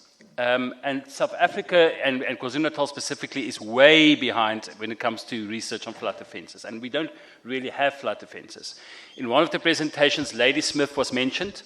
There's 3 rivers specifically, and there was a presentation on rivers. It's Ladysmith, it's Newcastle, and it's the Umlazi River that runs through the Durban South Basin. And we know Toyota is currently suing us because of that river. And for some reason, someone decided to cement it. Was a great idea in the 70s. And we really need to start also having our own experts. We've been talking to many foreign experts on it and reaching out to foreign governments to assist us. But again, if you look at a country like the Netherlands, they are brilliant at flood defenses, but we can't use their flood defenses because it's not suitable and it's unaffordable for us. And we have to find our own. Now, I know some of you here would say quite correctly that the best defenses is the ones Mother Nature gives us through wetlands. And that is obviously something we will also look at. But we also need, unfortunately, in our build-up areas, we need other types of defenses. And we really need to have our universities, our tertiary institutions, our build environment experts come and work with us and find ways that work for us. The money is available through international funding, but we're just struggling to find the methods to do it. Lastly, just on the comments on desalination. Now, desalination is a very, very expensive option, but it is one we have to consider. But what I didn't hear mentioning, Honourable Premier, is water recycling. And I know the moment we mention it, it becomes an extremely sensitive issue in KwaZulu-Natal. I've served on the eThekwini Council for 8 years, and every year it was discussed, and every year it became quite a heated topic. And that is basically recycling water waste, so that's what comes through our toilets into drinking water. And I know it sounds shocking, but our neighboring country of the Republic of Namibia has been doing it for over 40 years. I lived there myself for 2 years. And you would never know. It's clean drinking water. It's absolutely safe, and I think in some ways safer than ours. And the reality is we have more need for water than we have water available. And we're going to have to start having this difficult conversation. So while desalination is an option, there's no long-term studies really that I'm aware of on the environmental impact of it, as well as it is an energy-heavy and a very expensive option. So it is one we should look at, but we will never be able to meet all our requirements through desalination. So I think these are the other things we need to look at. Thank you, Honourable Premier. I kept it as short as I could, I promise.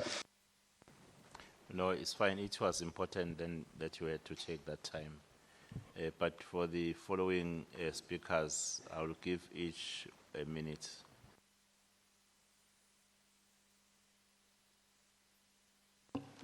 Yes, thank you, Premier. Two things. Firstly, Premier, where I come from, we do not celebrate people while they are still alive. We wait until they pass away, and then we say, "Ebe ngumuntu omuhle lo muntu lo." But today I want to take this opportunity to say amongst us, we have a legend that we should respect. Professor Majosi is someone, if there was a way of preserving someone for years, he would be one of the top people I would choose to do so. But secondly, Professor Majosi, you were not here this morning. I was asked a question. I want to ask it to you.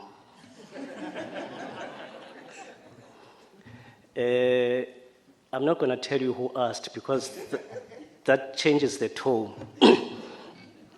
The question is, some of the countries in the EU, because of other factors, have gone back to use coal. Yet, we have taken a political decision, which is also a financial decision, to have a just energy transition in South Africa. How do we balance that? Why should we do something that our European partners seemingly are not as committed to what as in the same manner as we are as South Africa? Thank you.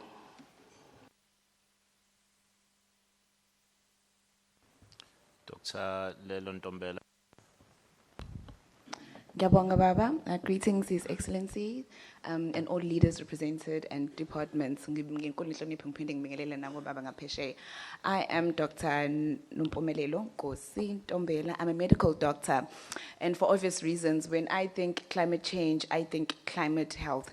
And umbuzo wami is mainly out of curiosity and rather concern, simply because I would like to be involved if there are existing channels. And it's directed to Prof. Sutherland and Umantulu Nosis Tembi.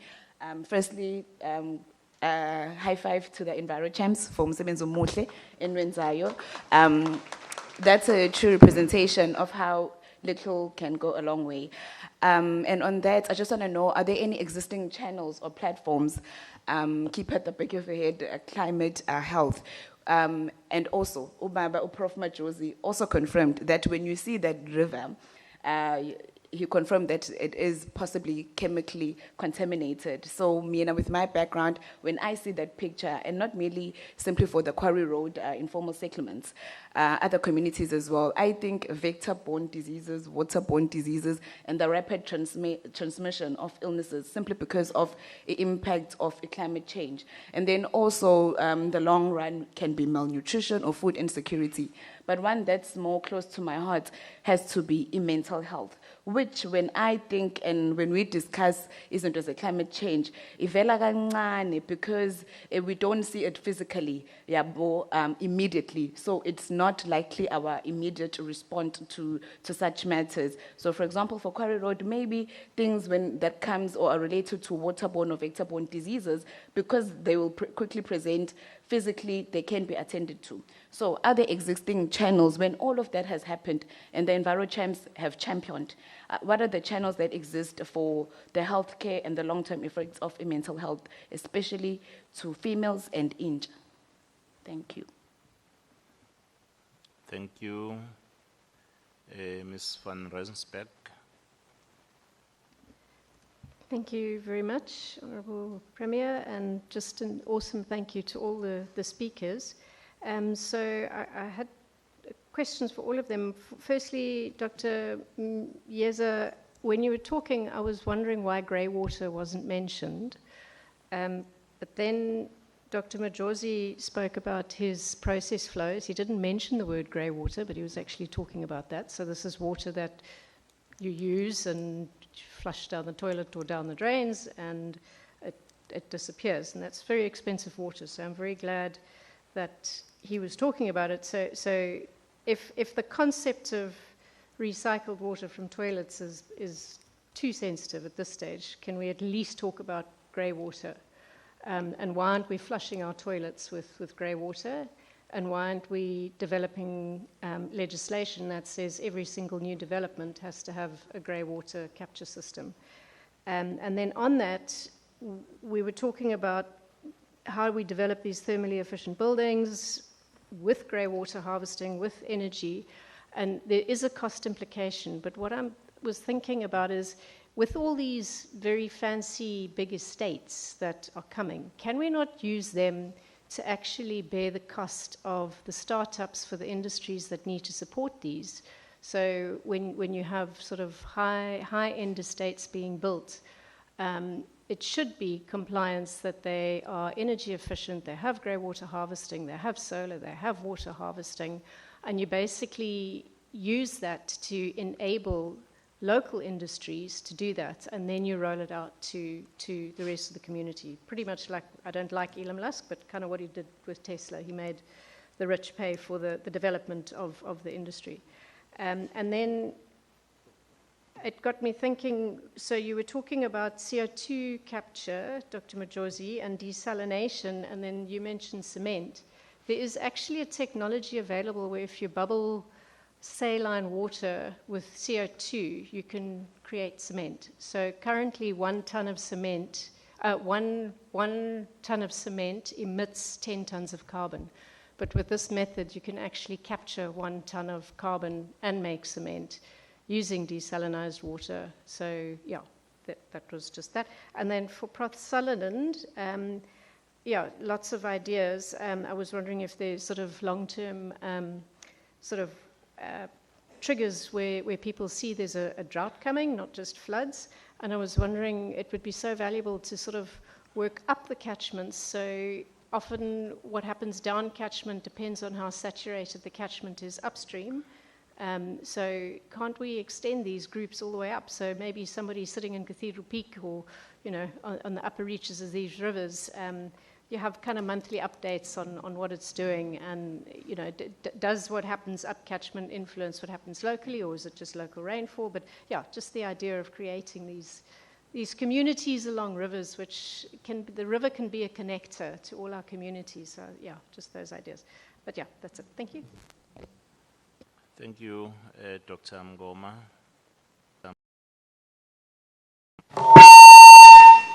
Gee, that's the first. Ngibingelele Premier, ngibingelele amakhosi onke akhona, ngibingelele ozawethu, all our colleagues. Sanibonani. Premier, towards the end of the presentation by Sutherland and the team, she depicted, or she put on the screen a table which was requested from all of us as to what needs to be done, who needs to do it, by when, and who are the stakeholders. There is one thing, Premier, that this table intends to achieve, is to break the silo mentality that works within KZN. When I heard of the good work that is being done by Prof and the team, I just started to think as to how much money is available to do the job that they are doing, but they are not aware of it. And the people who have the money, they are still tendering out, trying to find people who are going to do the job. I think perhaps at the end of the day,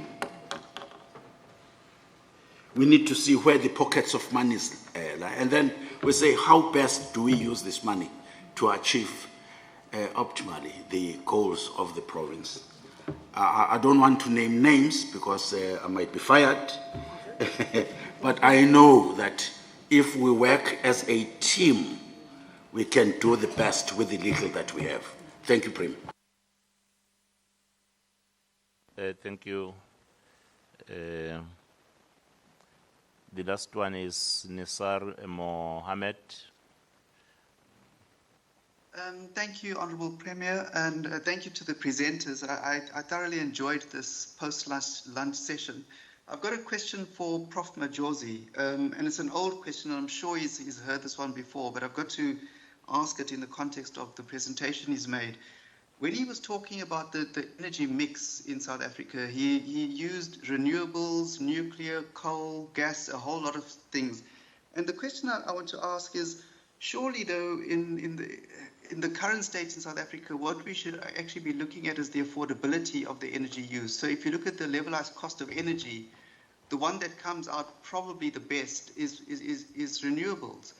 And so we've got to find a way in which we've established its cost efficiency, but we've got to find a way in which it can be rolled out countrywide. And one of the questions from a few questions ago, the lady spoke about climate health. As a province, we can't honestly be seriously talking about climate health and look at how the extent to which it is incompatible with fossil fuel use. You've just got to look at the Southern Industrial Basin to see the health issues linked to fossil fuel use in that area.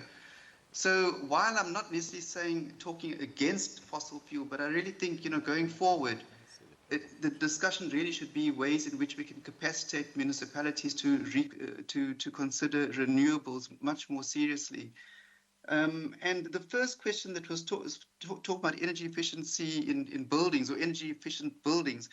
Well, if you look at the construction of buildings, we're using a very energy inefficient thing, which is cement. And I think the questionnaire raised a few issues, but we can also consider green cement. And I know that is being considered in the Simuma plant down in the South Coast. And that again is something that we should give serious consideration to. Thank you. Well, thank you very much for all the questions. To me, that sounded as inputs. However, when someone is asking a question, you will think that he's expecting answers. Therefore, I will allow Prof. Majozi to respond. Thank you very much, Premier. Yeah, those were quite insightful questions or contributions, and I'm going to respond to them in their order, the way they came. The first one is from MEC Mayor, talking about recycling water or wastewater. Actually, at the heart of that methodology, it's recycling, reuse, regeneration, reuse, and regeneration, recycling. That is at the heart of everything that I spoke about. And then with that, of course, you can also look at changing your process completely. There are only 5 ways you can reduce water, fortunately. And it's the 4 that I've just mentioned, and just rethinking the whole process and saying, how can I have a different process altogether? So recycling is at the heart of this. And I agree with you that there's still sensitivity around the issue of recycling, say, wastewater for normal consumption, in other words, upgrading it to potable water standards. There's still an issue here in South Africa. But to put everyone's mind at ease, every water ultimately is treatable to any standard. We have all the technology to do it. The question is, can you afford to do it in terms of cost? The desalination issue, I agree, and I did say that it's an expensive option, but that is if you think in today's thinking. If you think about the future, it's no longer expensive, because if you can actually leverage on renewables, renewables are there, they are available. If you can use renewables to power desalination, then the issue of cost falls away. The main cost in desalination is energy. If you can have alternative ways of energy, then it is a viable option. Then when it comes to Dr. Mantlana, thanks for those very good comments, very wonderful comments, kind words that you shared. I really appreciate that. Regarding the balancing act between just energy transition and what we witnessed happening in Europe when they ran out of energy, my understanding of just energy transition is that we are going to be pulling the pedal of the coal, taking the foot off the coal pedal at pace and in a very, very measurable fashion. In other words, we're not just simply going to take our foot off the coal pedal, if you understand what I mean. There will still be our pressure there, so there will still be coal involved, but with time we'll reduce at pace and in ways that we can afford the use of coal, particularly when it comes to energy. As I did indicate, and this talks to the very last question as well, I don't see a future where coal will be completely abandoned. And I think it will not be wise for any one of us to think that we can make a commitment of that kind. Coal will always be part of the mix. And it is one, by the way, it is one technology that we really understand. I don't know if you've heard, and those who have not heard, by all means try laying your hand on what is called clean coal technology. So one of the things that you should be thinking about is actually using the coal that we have in abundance, but in a responsible way. And there are ways of doing that. And that would be, by the way, our South African specific response to the problem. So the JET, my understanding is it's not abandoning coal altogether, but it's reducing it in the mix, but of course, giving it its place that it deserves. And in that, let me just answer the very last question because of time from Mohammed, that there's an issue of affordability and renewables have proven that you can roll them over. Actually, it's not true. Renewables, and I must say that there are pros and cons in every technology. As soon as we start saying there's a particular technology that carries all the solutions, that's no longer science. Because we know that every technology has its pros and cons. There's a plus and a minus. For renewables, the plus is that they're sustainable. There's no doubt about that. They're unrivaled in terms of sustainability, environmental sustainability. Cost, maybe now we are coming down to where fossils are in terms of solar in particular. But we still have not solved the intermittency issue. We don't have a solution on intermittency when it comes to renewables. Coal is dirty, I agree, but it doesn't have issues of intermittency, and it's cheap. So there are pluses and minuses on all fronts, and it's clear then, if that's the case, if you really want an optimum solution, it will ask of you to put all of these in the mix in an optimum fashion, of course. It has to be very, very systematic. And then coming to Prof. van Rensburg, you spoke of grey water, and your interpretation of what I was saying is true. Yeah, we are right. That water that I was saying is reused. It could be water from anywhere in the plant that is used elsewhere in the plant. That's exactly grey water. Your understanding there is perfectly correct. I didn't speak of cement, by the way. You mentioned cement, Prof. van Rensburg. I didn't mention cement. I spoke about aluminium, which comes from bauxite. That's what we do up in Richards Bay. I spoke about steel, which comes from iron. I really didn't speak of cement. Oh, yes. Oh, connect the two. Yes. But it is indeed true that cement industry is the major producer of CO2, and of course it uses water. The technology that you are talking about, I know, I'm aware of it. We have to be very, very careful about what works in the lab and what works commercially. Because at commercial scale, cement as we produce it now is still unrivaled. And that's why these technologies take so long. The distinction is there are things that work in the lab. As soon as you start upscaling, you get totally different results. That's where the engineering then betrays us. And I think those were and then Dr. Mngoma, it was the issue of silo mentality, but it was directed at Prof. Kathy Sutherland there. So I think those were the few questions directed at me, Premier, if I'm not mistaken. Well, thank you, Prof. Majosi Makwanyane. I'm not quite sure whether Dr. Mieza might wish to also take some of the questions. No, thank you very much, Premier. I think, MEC Mayor, your comments are welcomed. And I think that's a challenge that we are facing as an industry in terms of being agile and accepting new ways of doing things. And I think the point that I was making about Lady Smith, it's something that bothers me all the time, that why do we experience flooding in Lady Smith all the time, yet we've got professionals.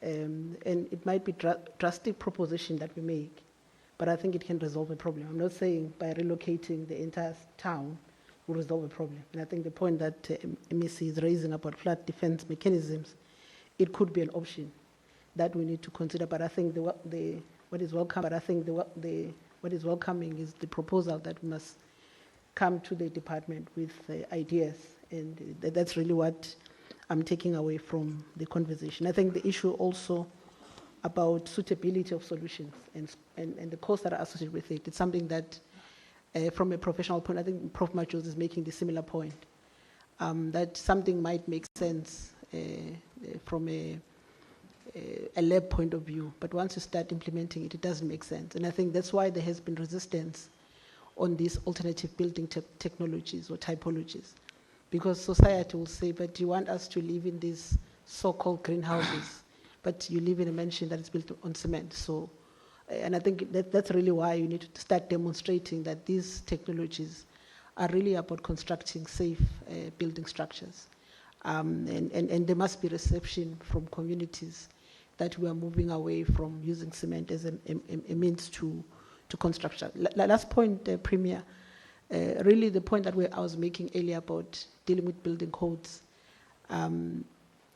it's something that is minute, but it's important. So when you issue a tender specification and you don't cost these climate change resilient alternative solutions, people don't do it.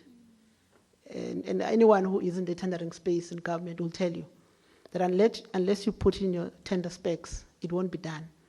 Not that people don't know about it. If you read the code of conduct of engineers at EXA, for example, they are compelled to do right for the environment, but they don't do it because it's not in the tender specs.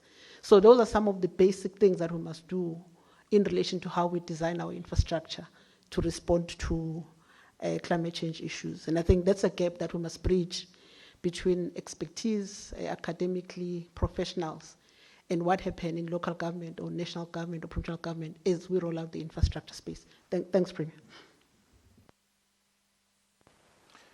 Well, thank you very much. I think we've come to the end of our day. I must appreciate, I know that for some of the inputs that were made in a form of questions, there are expectations that maybe someone was going to touch on those issues, but I'm of the view that they will help us as we move forward, even tomorrow, to digest the information that has been shared today, so that at the end of this strategic session, we'll come out with practical programs that will seek to mitigate the factors resulting to climate change and also post-effect of climate change. You see, today's presentations really, they're quite at a very high level. In the beginning, it was like, yes, even ourselves were accommodated. Towards the end, I realized that no. Now it's like we're in a session wherein we'll write the exam. With the information shared, really, I think we can all be professors. The level of the information imparted is very important. I must thank you for that, because it's going to assist this council to talk about something that we understand better now. I think we are more clearer now on even some of the quite technical information that has been shared with us today. I must really appreciate all the presenters today. The day was well spent, and even ourselves, I'm quite very happy. As the chairperson, I'm quite very happy with what has transpired today, and I must thank the members of the council for suggesting that we must have this session. Really, for those who couldn't make it today, they've lost.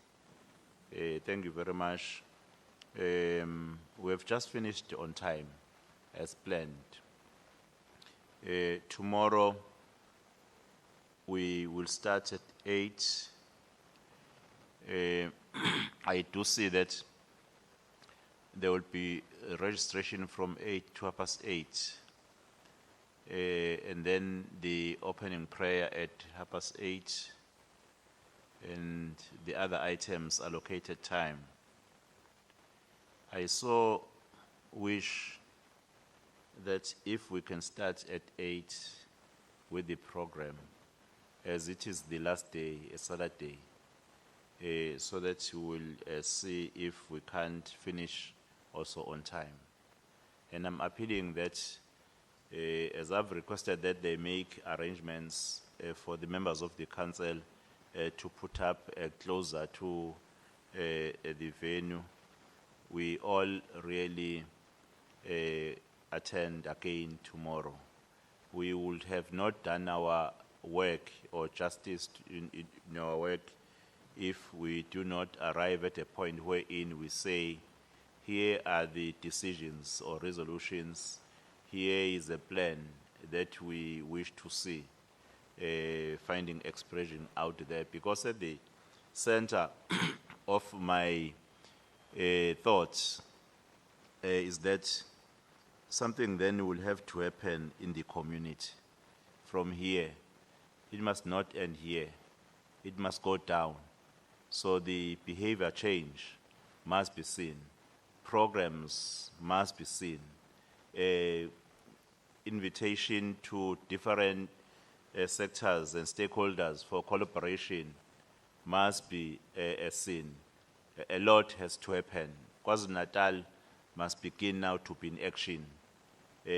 After this very important, I know that we also intend to have a climate change in Daba, where all stakeholders will be invited, Damakosi, business people, everyone you can think of who has a significant role in very different communities will have to be there.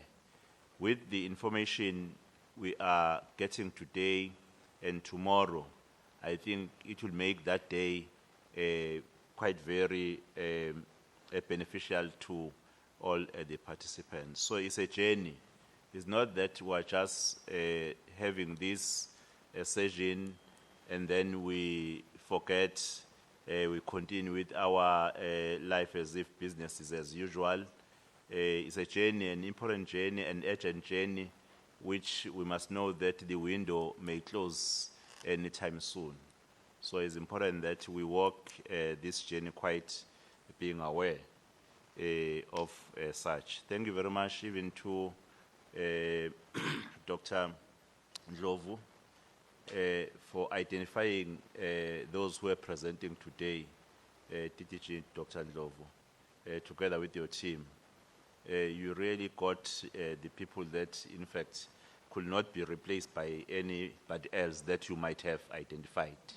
You had perfect presenters. Thank you very much. May I request that we close our session, we adjourn our session. The Champlain is no longer here. Who else is a pastor?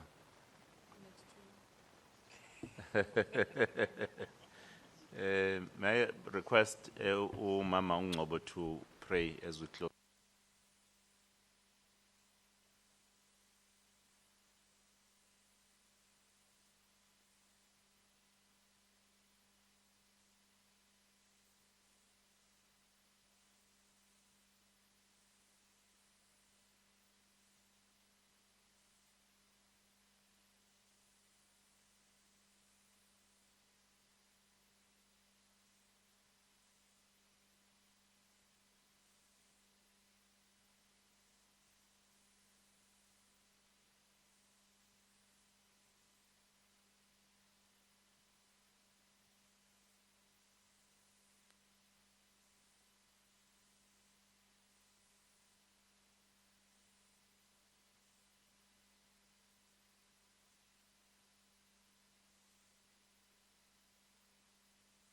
Sithokoza kakhulu emakhosini asendle uNkulunkulu bondaba ezethu siyathokoza.